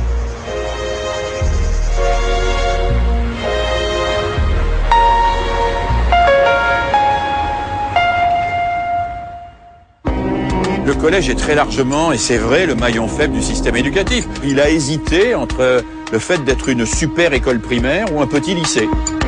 Je pense que le problème de l'enseignement, c'est le secondaire. Et le syndicat de l'enseignement secondaire est le responsable de tout ce qui se passe de mauvais dans l'enseignement aujourd'hui. Comment on crée aujourd'hui une culture commune qui soit pas un minimum commun, mais une culture ambitieuse pour tous les jeunes, adaptée aussi à la réalité des jeunes dans leur diversité. Pendant longtemps, nous étions obligés d'étudier par exemple une pièce de Molière par année. Maintenant, c'est à la discrétion des professeurs, c'est-à-dire qu'un enfant peut très bien finir sa scolarité du collège sans avoir par exemple jamais vu une pièce de Molière, sans avoir lu une fable de La Fontaine. La langue a évolué, tout bêtement. Allez regarder un texte du XVIIe siècle, vous ne le comprenez pas spontanément. Je ne pense pas qu'on puisse dire il y a une culture et cette culture, elle est immuable. L'esprit de l'enseignement actuel, c'est d'enlever la structure. Donc, un jour on fait une chose, le lendemain on en fait une autre, et il n'y a pas de relation que l'enfant puisse reconnaître entre ces choses qu'on fait d'un jour à l'autre. Par exemple, un petit bout d'Antiquité, après un petit bout de Renaissance. Le Moyen-Âge qui permettait de faire l'articulation, ce sera un autre jour. Il y a la plupart des enfants qui, de plus en plus, sortent avec un mauvais niveau de CE2 à la fin de la 3e. À partir des années 60-70, tous les enfants rentrent au collège. Et à la fin du collège, ils sont orientés. Alors, ça change énormément les choses, parce que on va voir monter vers l'enseignement secondaire des élèves qui ne sont plus les anciens bons élèves très sélectionnés d'autrefois. Le problème, c'est que bien souvent, ce changement, on le nie dans nos têtes. On a la nostalgie, toujours, de l'ancienne école, et on voudrait, au fond, être dans la nouvelle école parce qu'elle est plus massive, plus démocratique, etc., mais on voudrait qu'elle fonctionne comme l'ancienne. Et c'est pas possible, bien évidemment. 1975, le collège unique. Ça a été l'idée de se soucier de l'égalité des chances. Et au nom de l'égalité des chances, on a dénié aux meilleurs la possibilité même de montrer qu'ils étaient les meilleurs. C'est-à-dire que on a supprimé pour les plus humbles la possibilité d'entrer dans l'élite. Au nom de l'égalité des chances, on a laminé le niveau pour en faire ce qu'il est actuellement, c'est-à-dire la fabrique du crétin, le crétin doctoral, celui qui, bardé de diplôme, a investi les couloirs de la rue de Grenelle et le ministère de l'Éducation et a décidé ce qui était bon pour ceux auxquels justement il ne faisait pas cours.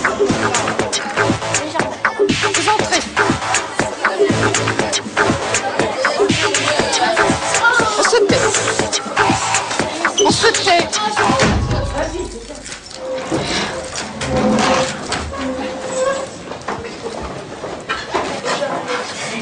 Asseyez-vous. On est le 5. Très bien. Alors, on va commencer par la récitation. Kevin. Demain dès l'aube, à l'heure où blanchit la campagne, je partirai. Vois-tu, je sais que tu m'attends. J'irai par la forêt, j'irai par la montagne. Je ne puis demeurer loin de toi plus longtemps. Je ne regarderai ni l'or du soir qui tombe, ni les voiles au loin descendant vers Harfleur. Et quand j'arriverai, je mettrai sur ta tombe un bouquet de houverts et de gruyères en fleurs. C'était parfait. Si vous n'aviez pas remplacé la bruyère en gruyère. Quel dommage. Combien on va vous mettre à cause de ce gruyère? Vous avez fait nuit. Oui. Ah non. Pas va, le gruyère sur la tombe. Joséphine. Bon, c'est bien. Non, 17, pas plus, à cause de ce lapsus dramatique.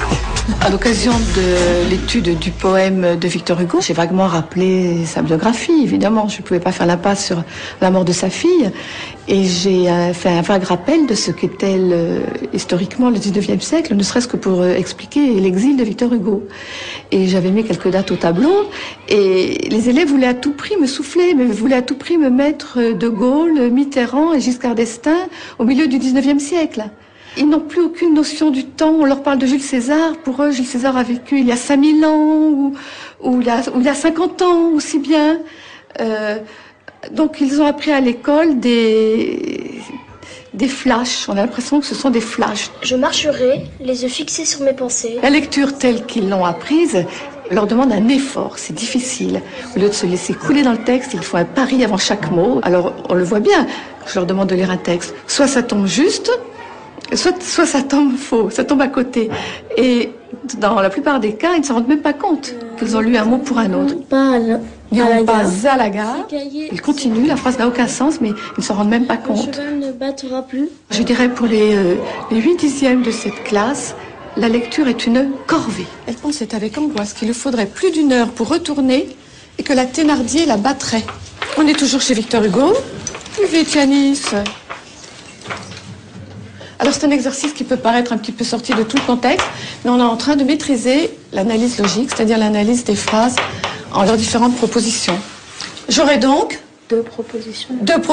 Propositions subordonnées, et la troisième sera la principale, c'est très bien. On nous demande de ne pas faire de cours de grammaire. On nous demande de n'aborder la grammaire qu'en passant, en lisant un texte, si on voit un point de grammaire particulier, on va faire une parenthèse dans le cours d'explication de texte pour expliquer ce point de grammaire.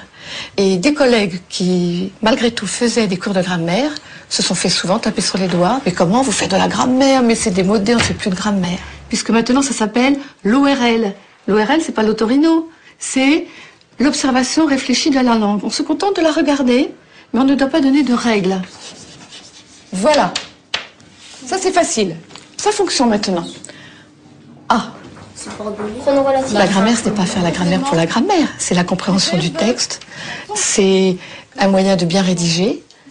Ça complète, mais ça complète en m'apprenant. Essentiellement, c'est ça. C'est parfait. L'objet de ses pensées. Donc moi, j'axe mon travail sur la grammaire. Et je prétends qu'à la fin de ma classe, la fin de mon année de 6e, pour la plupart, ils savent faire une analyse grammaticale, ils savent faire une analyse logique, et dans les rédactions, je le constate aussi, ils savent faire des phrases bien construites. L'idéal serait que le collège serve à renforcer ce qui a été vu à l'école ayant plus ou moins vu l'ensemble de la maîtrise de la langue française déjà.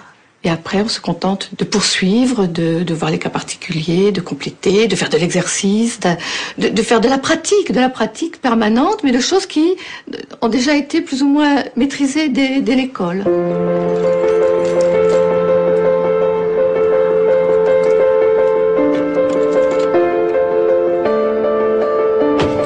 Sylvie Amador est inspectrice de l'éducation nationale. Elle a en charge tout le secteur élémentaire de sa circonscription des Mureaux, une banlieue défavorisée. L'inspecteur garantit le bon niveau de l'école. Aujourd'hui, elle rencontre les collègues du collège de sa ville.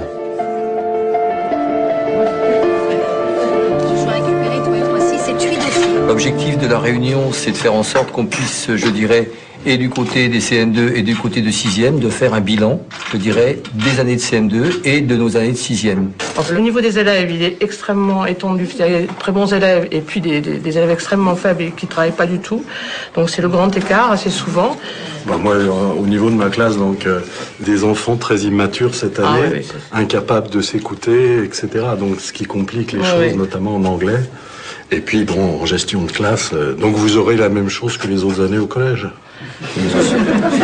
Mais bon. Vous en avez parlé à vos collègues des années antérieures de cette immaturité. Oui, on connaissait les classes avant de les avoir, on savait que c'était difficile. Ce niveau-là était difficile. C'est pas nouveau, non. Parce que parfois, ça ne s'est pas découvert. Oui. Ça s'est aggravé, on va dire. Ça s'est aggravé, mais c'était déjà... ça s'arrange pas d'année en année. On a beaucoup de problèmes de compréhension, de problèmes de comportement et de refus d'autorité.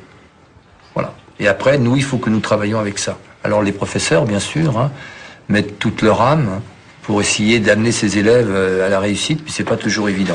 Je pense que c'est pas forcément des difficultés de lecture, mais ils ont un vocabulaire très très pauvre. La plupart des mots qu'on emploie sont complètement inconnus pour eux. Et je vois ça, ceux qui vont au collège après, qui ont un livre d'histoire, mais c'est quasiment tous les mots qui sont inconnus, quoi. Et c'est problématique, quoi.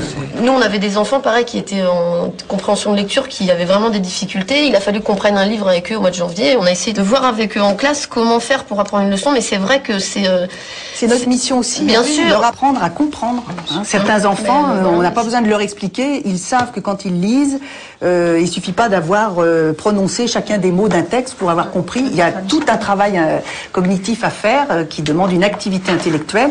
Certains, si on leur explique pas, si on leur montre pas comment on fait, ils ne le font pas. Donc effectivement, c'est aussi notre mission de leur apprendre à comprendre, leur apprendre à apprendre.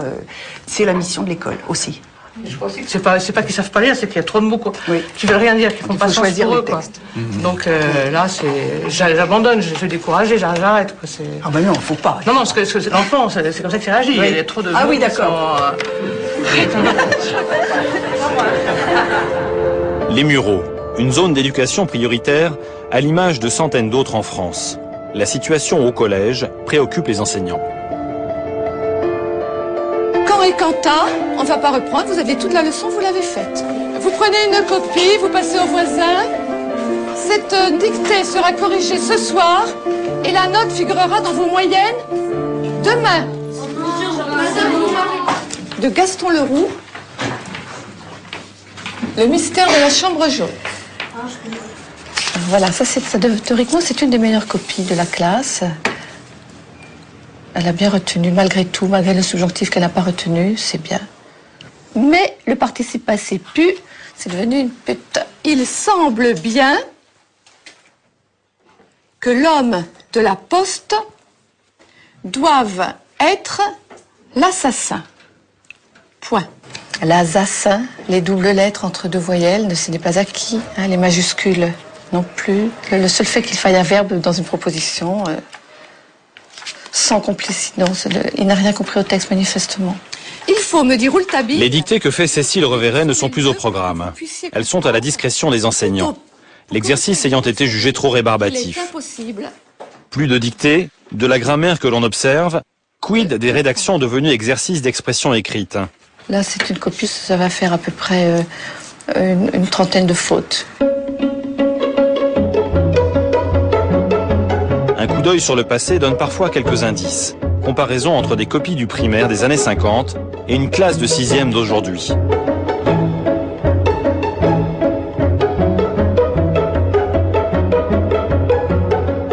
Par exemple, ce cahier a été fait en CM2, donc dans les années 57-58. Les notes ne sont pas très bonnes. Il s'agit de raconter, elle est bien amusante, notre petite chatte Bellem. La copine n'a eu que 6,5 sur 10. Elle aime jouer avec des boules de cotillon. Elle parcourt toute la maison et dès que la boule roule sous un meuble, elle prend un papier qui traîne par terre. Puis subitement, elle court vers sa jatte de lait et boit. Ensuite, elle fait sa toilette et lèche sa fourrure douce. Mais Elisabeth, ma sœur, revient du lycée et court la chercher. Alors la chatte s'énerve et plante sur nous ses griffes aiguës. Elle se cache derrière une porte et quand nous passons, elle nous saute aux jambes. Mais elle a bien joué et se couche dans sa corbeille. Voilà, c'est un petit devoir assez simple, en tout cas bien rédigé. Il n'a que 6,5 sur 10, ce n'est pas extraordinaire. Mais voilà ce que l'on faisait donc comme rédaction dans les années 50. Alors aujourd'hui, qu'est-ce que l'on fait? Par exemple, alors c'était encore, tiens, c'est encore une question de chat, de petits chats. C'était après l'étude des contes du chat perché de Marcel Aimé. Être un chat dans la maison de Delphine et Marinette, c'est très pénible. Il me chouchoute comme une poupe, il me caresse comme des folles, il me maquille. J'imagine que ça veut dire « elle me maquille ». Il me maquille. Pauvre chat, ça ne doit pas être marrant d'être traité comme ça, comme une marionnette. Même avec les filles, il n'est pas content. Alors avec un garçon, ça doit être la cata. Peut-être pas, peut-être qu'il préfère un garçon. Voilà la rédaction donnée en décembre d'une classe de 6e.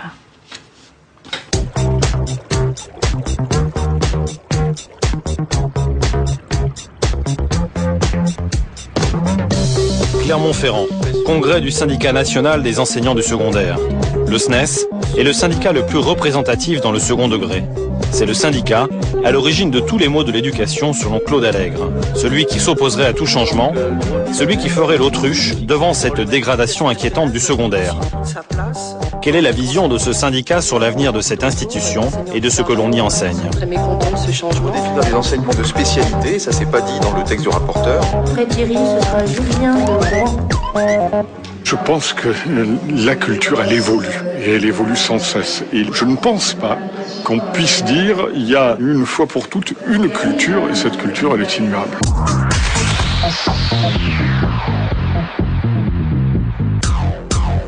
Même s'il y a des grandes œuvres, même s'il y a des chefs-d'œuvre, et qu'il ne faut pas oublier les grandes œuvres et les chefs-d'œuvre, il faut aussi que les élèves retrouvent une part d'eux-mêmes dans ce qu'ils apprennent à l'école. Il faut leur dire, Racine, comme Molière, c'est une langue qui n'est pas la langue que vous parlez aujourd'hui. Et un des gros problèmes auxquels on est confronté souvent en termes d'échec scolaire, c'est le problème de l'implicite.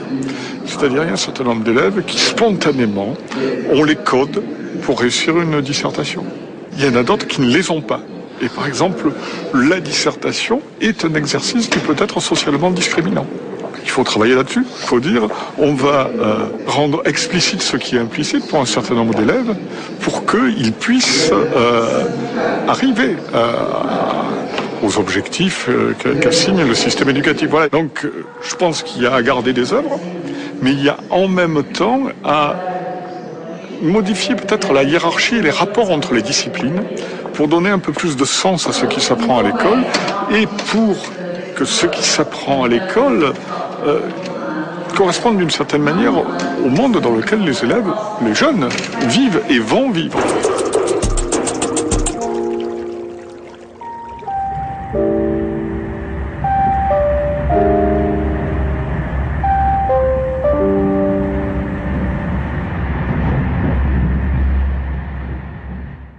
Ça a été un grand tort des dernières années. Sous prétexte d'être proche d'eux, on s'est aligné sur eux, sur leur intérêt. Cette littérature de gosses, cette littérature enfantine qu'on les fait lire maintenant, que nous devons aussi étudier en classe, hein, ça fait partie des consignes. Alors, lisez bien les résumés, c'est « Papa et maman sont divorcés », que de leur quotidien. Sous prétexte de les intéresser, en réalité, on leur offre leur propre miroir, leur propre image. Je pense qu'un enfant, il a aussi besoin de rêver à autre chose que ce qui est son univers. Les belles phrases de Corneille dans le Cid, va, cours, vole et nous venge, ou bien... c'est dommage de couper tout ça. Or, le Cid, on ne l'apprend plus en 4e. Je l'apprends. Vous vous en doutez, je l'apprends. Et les élèves adorent ça. Cette histoire de jeune homme écartelé entre son devoir et son amour. Ils l'adorent, ils aiment beaucoup cette pièce. Et je peux vous dire que je leur demande d'apprendre les stances du Cid. Et c'est superbe. Les nouveaux enseignants formés aux IUFM, soit eux-mêmes ignorent une quantité de choses, et ça c'est bien grave. Rejoins ce que j'ai pu dire, que le moule a été cassé à un moment donné, et ce sera très dur de le reformer, de retrouver des gens susceptibles de réenseigner cela à nos enfants. Mais il est vrai que on a beau lancer des effets d'annonce, c'est sans succès. L'objet qu'on enseigne à un enfant est un peu mis de côté comme un but tout à fait secondaire. Ce qui devient important, c'est la façon d'apprendre. Quand on finit par ne plus s'intéresser qu'à la méthode, on oublie le contenu. Ça veut dire qu'on n'a pas besoin d'élever un enfant et qu'il est déjà, d'entrée de jeu et en naissant, tout ce qu'il doit déjà être. C'est-à-dire qu'il faut que l'enfant découvre par lui-même et qu'il construise son savoir et donc son intelligence. Cette idée qu'on ne transmet plus rien et que l'enfant construit ses savoirs, c'est une idée folle. Ça fait 3000 ans que les enfants apprennent à lire et à écrire. Il serait temps qu'ils apprennent autre chose. Parole d'inspecteur. S'ils ne savent pas articuler leurs phrases, ils ne savent pas articuler leur monde mental et ils ne sauront pas articuler le monde. La langue est le tissu de la société. Quand on ne parle pas la même langue, quand on n'écrit pas la même langue, on ne peut pas se comprendre. Donc il n'y a pas d'affaires publiques, il n'y a pas de république. Le débat sur les approches syllabiques ou analytiques n'a pas vraiment lieu, puisque ce sont des approches complémentaires qui vont toutes dans le même sens, qui est donc d'apprendre à comprendre. On a cassé quelque chose qui fonctionnait au nom de la science de la lecture, qui est une science bidon. La non-maîtrise de la langue à partir du CM2 a toutes les chances de ne jamais se rattraper. C'est-à-dire qu'à 10 ans, on a fabriqué un exclu. Il y a un roman qu'on ne peut pas accepter, qui est le roman de la décadence. Ça n'est pas vrai. Le niveau scolaire des Français des années 50 est beaucoup plus faible qu'il est aujourd'hui. Mais simplement, les gens qui vous racontent cette histoire sont les survivants de cette guerre. Quand les gens vous disent aujourd'hui, remettons l'examen d'entrée en 6e, pourquoi pas? Mais je m'étonne de ce qu'aucun d'entre eux nous dise, qu'est-ce qu'on va faire des gamins qui rentrent pas en 6e? Et en général, je dirais avec une certaine cruauté, c'est pas leurs enfants qui sont concernés. Donc on ne peut pas dire complètement n'importe quoi. Je ne suis pas satisfait de l'école dans laquelle on est, bien évidemment. Mais il y a un roman dont il faut se défaire, c'est qu'on pourrait revenir dans cette école d'autrefois. Le thème « Revenons-y », je crois, est un thème de vieille personne. C'était pas si mieux que ça avant. Voilà. Je n'ai aucune envie que l'école revienne en arrière. Mais en tout cas, je veux que l'école prenne les enfants tels qu'ils sont et qu'elle donne à chacun la chance de passer au niveau supérieur avec un minimum de possibilités d'y fonctionner avec bonheur. Il y a un malentendu fondamental. On ne peut pas faire comme si tous les enfants arrivaient à égalité aux portes de l'école. Certains enfants arrivent au cours préparatoire avec 4 fois moins de mots que les autres. Donc, l'école, elle se doit, d'abord et avant tout, de les remettre en selle, c'est-à-dire de leur donner ce qu'ils n'ont pas. Si on dit « tout enfant possède », un nombre de mots à peu près égal, et donc il s'agit simplement de les mettre en situation de les utiliser. Mais on fait un très mauvais calcul. C'est-à-dire qu'on fait bénéficier de l'enseignement un certain nombre qui sont déjà riches en mots et en grammaire, et les autres, eh bien, ils traînent.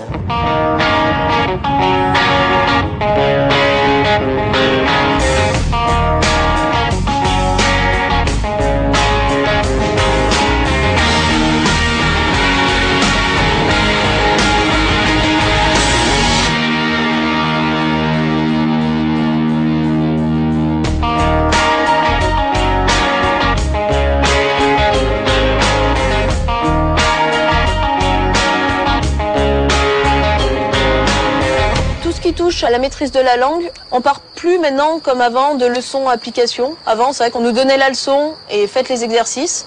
Maintenant, on essaye plus de faire réfléchir les élèves à partir de textes, donc soit de textes qu'eux ont produits, soit de textes littéraires. On essaye d'analyser certains points, comme là par exemple, je vais leur faire classer des mots ou leur faire prendre conscience que dans un texte, on peut avoir tout un champ lexical spécifique. Donc la démarche, c'est celle-là en fait, c'est partir de la langue, l'observer, voir comment elle fonctionne, et après en tirer des règles de fonctionnement pour ensuite les mettre en application. Donc c'est vraiment la démarche qui est préconisée aujourd'hui pour l'enseignement de tout ce qui a trait à la maîtrise de la langue.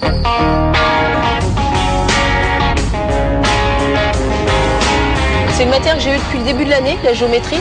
Donc c'est vrai que j'ai pu vraiment mesurer leur progrès depuis le mois de septembre jusqu'à maintenant.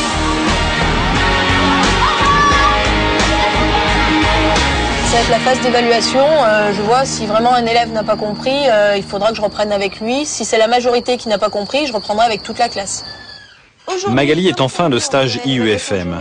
Elle a la responsabilité d'une classe dans le primaire. Alors, je vous explique en quoi ça consiste. C'est pratiquement les mêmes pour les CM1 et les CM2. C'est un petit texte à trous, très très simple. L'exercice 3, vous avez 2 patrons de solides. Alors on les voit suffisamment pour que vous deviniez lesquels c'est. Vous devez mettre quel solide c'est par rapport à ceux d'en haut. À vous d'entourer. Pas dur non plus. Faut faire les mêmes mesures des cahiers. Oui, c'est pour faire un cube qui aurait 3 cm de côté. Un cube qui ferait 3 par 3 par 3. Pas d'autres questions? Allez, il n'y a plus qu'à. Appliquez-vous bien. Qu'est-ce qu'on utilise pour tracer un carré? Une équerre. Avec un angle droit. D'accord. Vous faites au stylo quand c'est pour mettre des croix et écrire des mots. Il n'y a que les constructions que vous faites au crayon de papier. C'est une année où on passe de l'autre côté de la barrière. C'est l'année où voilà, on n'est plus celui qui écoute, mais on est celui qui enseigne à l'élève. Donc ça se fait pas du jour au lendemain. Nous, notre métier, c'est de faire notre possible pour que les élèves apprennent le mieux, leur permettre de grandir et de découvrir par la suite des choses dans la vie. T'as pas choisi la simplicité, toi. Donc si les programmes nous disent de faire ça, on doit le faire. C'est aussi notre métier. C'est bien dans l'ensemble ce que vous faites. Hein. Je vois que vous avez bien appris. Je dis pas que tout le monde aura 20, mais vous devrez avoir des bonnes notes. C'est fini, ça aussi? T'arrives pas? Tous les élèves n'ont pas forcément le niveau requis pour aller en 6e. Ils n'ont pas atteint toutes les compétences attendues en fin de CM2. La division est un gros travail en CM1 qui est loin d'être fini, qui se finira en qui se continuera en CM2. Mais dans tous les cas, les opérations sont revues jusqu'à collège, lycée. Je veux dire, ils vont y avoir droit encore toutes les années.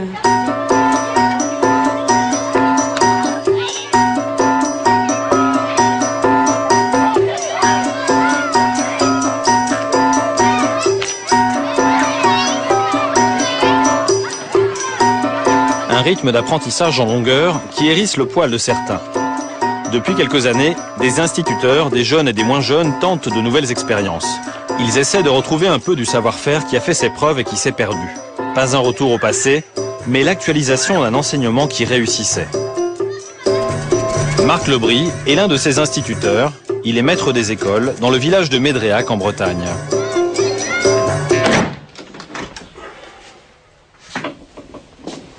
Il faut que je trouve une histoire de partage. Si j'avais 1 là et 6 là, ce qui me ferait 22, ce qui fait 200. Voilà, 2 fois 7, 14, et il reste 2. Voilà une belle division. 226 par 7. Il faut donc que je trouve une histoire où on partage 226 quelque chose entre 7 personnes. J'ai une autorisation expérimentale de tester des programmes qui commencent par les 4 opérations OCP. Ce qui n'a pas été fait depuis les années 70. La technique opératoire de la division est assez longue à mettre en place et elle prenait beaucoup de temps dans les cursus d'école primaire d'avant les années 70. En fait, parce que ça se prête pas du tout à la découverte autonome, elle a été repoussée de telle façon que la division n'est plus entièrement apprise à l'école primaire. Et elle n'est pas non plus apprise du tout à l'école secondaire. Et il faut que moi je retrouve ce que faisaient des enseignants de l'âge de mes parents, et je le retrouve dans les vieux bouquins. Par exemple, celui-là, il est extraordinaire. Il n'y a quasiment rien à jeter dans un manuel comme ça. 1959. Arithmétique de CE1. Voilà. Alors ici, il y a la solution.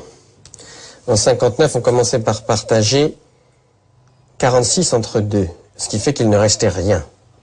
Et après, on abaissait le 6. Et donc, on s'occupait des difficultés une par une. Oui, bah c'est ça qu'il faut faire, mon vieux. Après, on fera un nombre de 3 chiffres.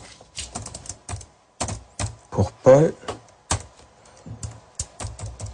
pour Pierre, c'est moi qui vais mettre en scène leur découverte. Et ici, ce qu'on va découvrir, c'est que pour partager 46 en 2, d'abord on partage les 4 dizaines, ensuite on partage. Ce qui est finalement très élémentaire, très compréhensible. Et une fois qu'on aura fait ça plusieurs fois, après, on pourra passer au cas où il y aurait un billet de 10 en trop, par exemple, qui resterait. Et donc, c'est moi qui vais, dans une progression extrêmement construite, extrêmement soigneuse, les amener petit à petit à fabriquer un algorithme de la division. Et une fois que je leur ai appris, je leur fais faire tout seul. La démarche actuelle, c'est pas ça. On leur donne 237 € et on leur dit, voilà, faut que vous les partagiez entre 7 copains. Et on leur donne les euros. Le maître se met à côté en spectateur et il regarde ce qui se passe. Et il essaye d'aiguiller. Alors les gamins se mettent en groupe, ils discutent. Ils sont en CM1, donc ils ont 2 ans de plus. Ils commencent par en enlever 7. Parce qu'on va en donner 7 tout de suite. Et puis après, ils vont encore en enlever 7.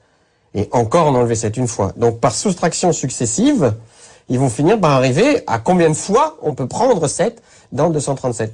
Et de là, ils vont déduire un algorithme de division qu'ils auront inventé eux. Et donc tout ça va se construire. Et c'est ça le constructivisme.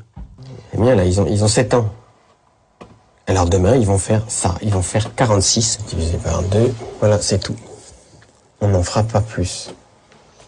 Et donc, moi, je leur apporte très soigneusement un algorithme de millénaire qui est la culture de l'humanité, qui n'est plus transmise. Voilà l'histoire. C'est un partage. C'est quoi l'opération du partage déjà au CE1? La division. Alors, on va partager les 46 € entre Pierre et Paul. Vous mettez Pierre à main droite et Paul à main gauche. Et vous partagez les 46 €. On ne peut pas.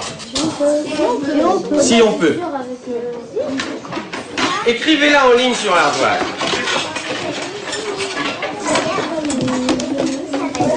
Je pense que ça fait 22. Tu penses que c'est 22? Tu sais combien ça fait à chacun? Alors avec le résultat. Bon, je réponds. Je fais au tableau. Ouais, je peux. Qu'est-ce que je dois écrire bien? E? Non, je ne fais pas E. C'est quoi l'opération? 46 €. 46 € Divisé par 2 est égal. Bah, t'as donné combien à chacun? 23. Bah, on sait déjà le résultat. Facile. Alors, on fait le point. Il y a 2-3 choses à dire. Il y a Benjamin qui m'a dit oui, mais on peut pas. Et toi aussi, pourquoi tu ne pouvais pas tout à l'heure? Parce que 2 fois 10 c'est 20, alors on peut pas. 46 c'est plus grand que 20. Ah oui. Ah oui. Et dis, nous on sait faire la division jusqu'à 20, parce que 2 fois 10 ça fait 20, mais après 20, 46 on ne sait pas le diviser, on ne sait pas faire la division. Et voilà ce qu'on ne sait pas faire.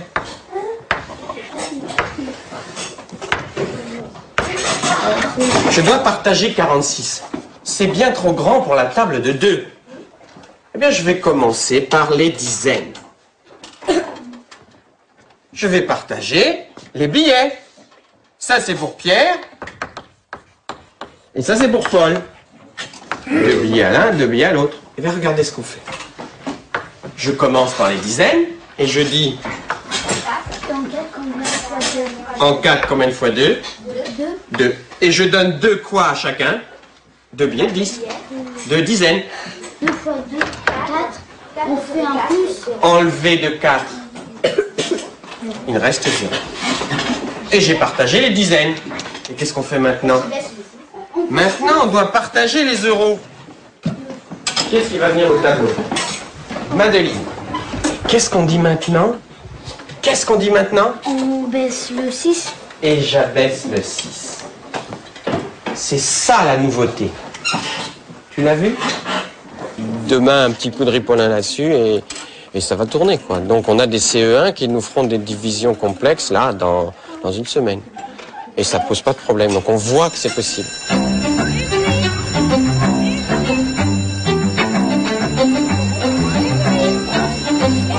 Jérémy est l'un des élèves de Marc Lebris. Jérémy, allez, on y va.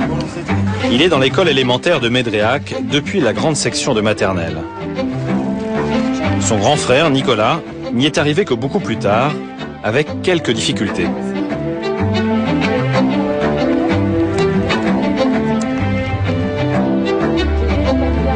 Donc la définition de l'ostracisme, ça veut dire quoi? Voter l'ostracisme? Bah, c'est suspecter que quelqu'un... C'est pas suspecter, non, c'est renvoyer un citoyen en dehors de la cité.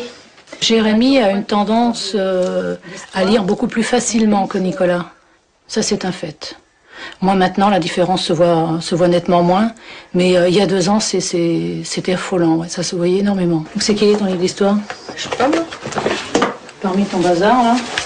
C'est vrai que quelquefois, ça m'arrive encore de reprendre Nicolas, effectivement, oui, sur certains mots difficiles où il croche un peu.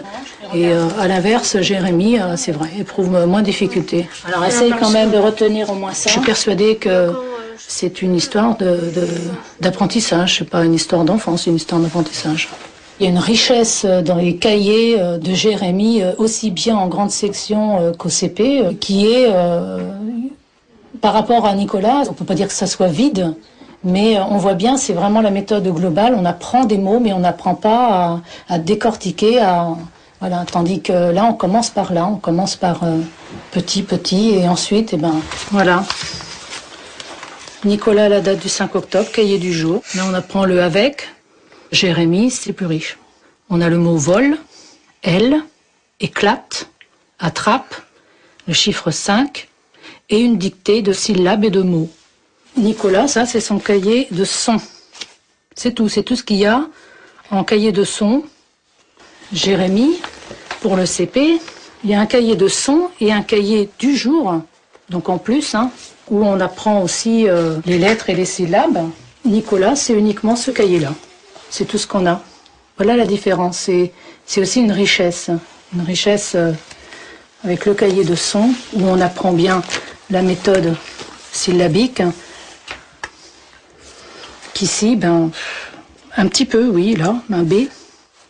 J'entoure les mots, ou j'entends le son, mais pas beaucoup d'écriture. Pas de cahier du soir non plus. Je n'ai pas de cahier du soir pour Nicolas au CP. Pour Jérémie, j'ai la réplique cahier du jour, en fait. À chaque fois, la maîtresse refait faire des écritures de ce qu'ils ont appris dans la journée. Voilà. Parce que pour retenir, on rabâche. Et c'est vrai que ça fonctionne et on rabâche à l'écriture. Et des livres comme ça, j'en ai un gros paquet bien lourd. Et pour Nicolas, tout va dans un petit carton. Les méthodes qui fonctionnent dans le village de Médréac n'ont rien de dangereusement réactionnaire. Elles sont simples et donnent de bons résultats. Pourquoi ces méthodes efficaces ne sont-elles pas appliquées à plus grande échelle? C'est pas possible qu'une institution dysfonctionne à ce point-là sans s'en rendre compte. Il y a des précédents, ça s'appelle les crises d'état-major. L'éducation nationale vit principalement une crise d'état-major. Robien, il a essayé d'imposer des méthodes efficaces. Il dit quoi, méthode de lecture? Mais enfin, il faut faire b.a.-ba. Et arrive le moment de rédiger. Et pour rédiger, il s'adresse aux gens qui rédigent d'habitude au ministère. 2 bureaux en dessous de lui, ses ennemis commencent. Et ça donne quoi? Pour apprendre à lire, alors arrêtez, c'est là-dedans, c'est le dernier truc sorti. Pour apprendre à lire, on utilise 2 types d'approches complémentaires. Analyse de mots entiers en unités plus petites référées à des connaissances déjà acquises. C'est la méthode globale, ça, messieurs. C'est la définition de la méthode globale. 2, synthèse à partir de leurs constituants de syllabes ou de mots réels ou inventés. Et en deuxième position, synthèse avec des éléments, le B et le A qui font bas. Avec tout ce que le ministre a dit et a fait, la volonté qu'il a exprimée sur la lecture, ça se traduit par ce texte-là qui commence par dire, comment on apprend à lire? En partant des mots entiers, en les décomposant tout seul, c'est-à-dire par la méthode globale. Comment applique-t-on les directives d'un ministre à l'IUFM de Saint-Étienne? Maintenant, lorsque ces annonces officielles passent par le filtre de toutes les instances et de toutes les institutions qui vont les transformer en texte officiel, si on cherche à faire une lecture objective de ces textes, à ce moment-là, il n'y a pas véritablement de contradiction avec ce que l'on enseignait. Il peut y avoir des inflexions qui sont à prendre en compte, mais rarement de véritables contradictions. Je vous prends la grammaire, c'est la même chose. La grammaire, il a dit, on n'apprend pas la grammaire française en faisant de l'observation réfléchie de la langue. Et finalement, au bout du compte, ça se transforme en arrêté qui vient d'être publié. Et ça donne ceci, pour la grammaire. La manipulation d'éléments linguistiques divers, texte, phrase, mot, graphie, consistant en opérations de déplacement, remplacement, expansion ou réduction, conduit à opérer des comparaisons, des classements, à dégager de façon précise des ressemblances et des différences, à repérer des régularités et à expliciter des règles. C'est l'ORL. Le ministre dit on va faire un texte contre l'ORL. Les gars qui lui rédigent son texte, ils font un texte qui est la redéfinition de l'ORL. Et ça, c'est ahurissant. Vous savez, le ministère est une forteresse. Alors, que le ministre, son cabinet, etc., essaie d'intervenir, bien entendu, mais ils ne peuvent pas faire grand-chose. Et alors, ces fonctionnaires sont, eh bien, ils sont non seulement inamovibles, mais ils font un peu ce qu'ils veulent. Et ça, c'est très difficile à changer parce qu'encore une fois, vous avez vu par exemple de Robien, hein, et il n'y a pas si longtemps, il a sorti une circulaire sur la lecture. Il a donné des instructions très claires, très nettes. Et le texte qui est sorti a été réécrit par son bureau. Sabotage, non, mais dans les faits, à la limite, pourquoi pas.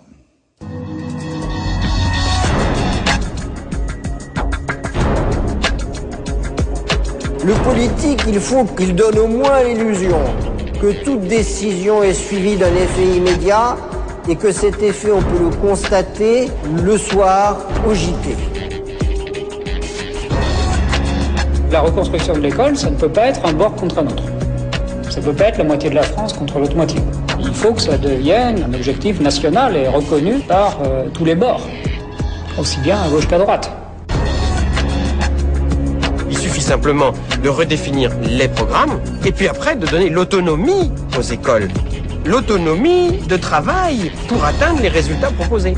Et si on fait ça, en 5 ans on va mieux. Mais...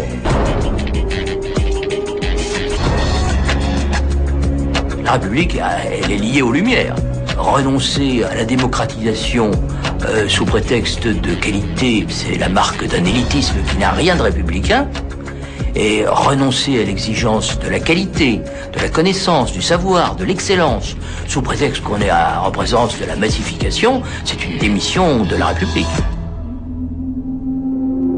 Jamais un politique ne prendra une décision dont pourra bénéficier éventuellement son successeur, son ennemi politique, parce que lui vit sur le temps du mandat, alors que l'éducation vit sur le temps de l'histoire. Absence de courage politique, des inégalités qui accommodent les élites, des syndicats autistes. L'école publique serait-elle finalement devenue une vaste loterie où le seul ticket gagnant pour les parents est celui qui permet à leurs enfants de rencontrer le bon maître? En attendant, le secteur privé explose. Plus que jamais, l'éducation nationale a besoin d'être soignée.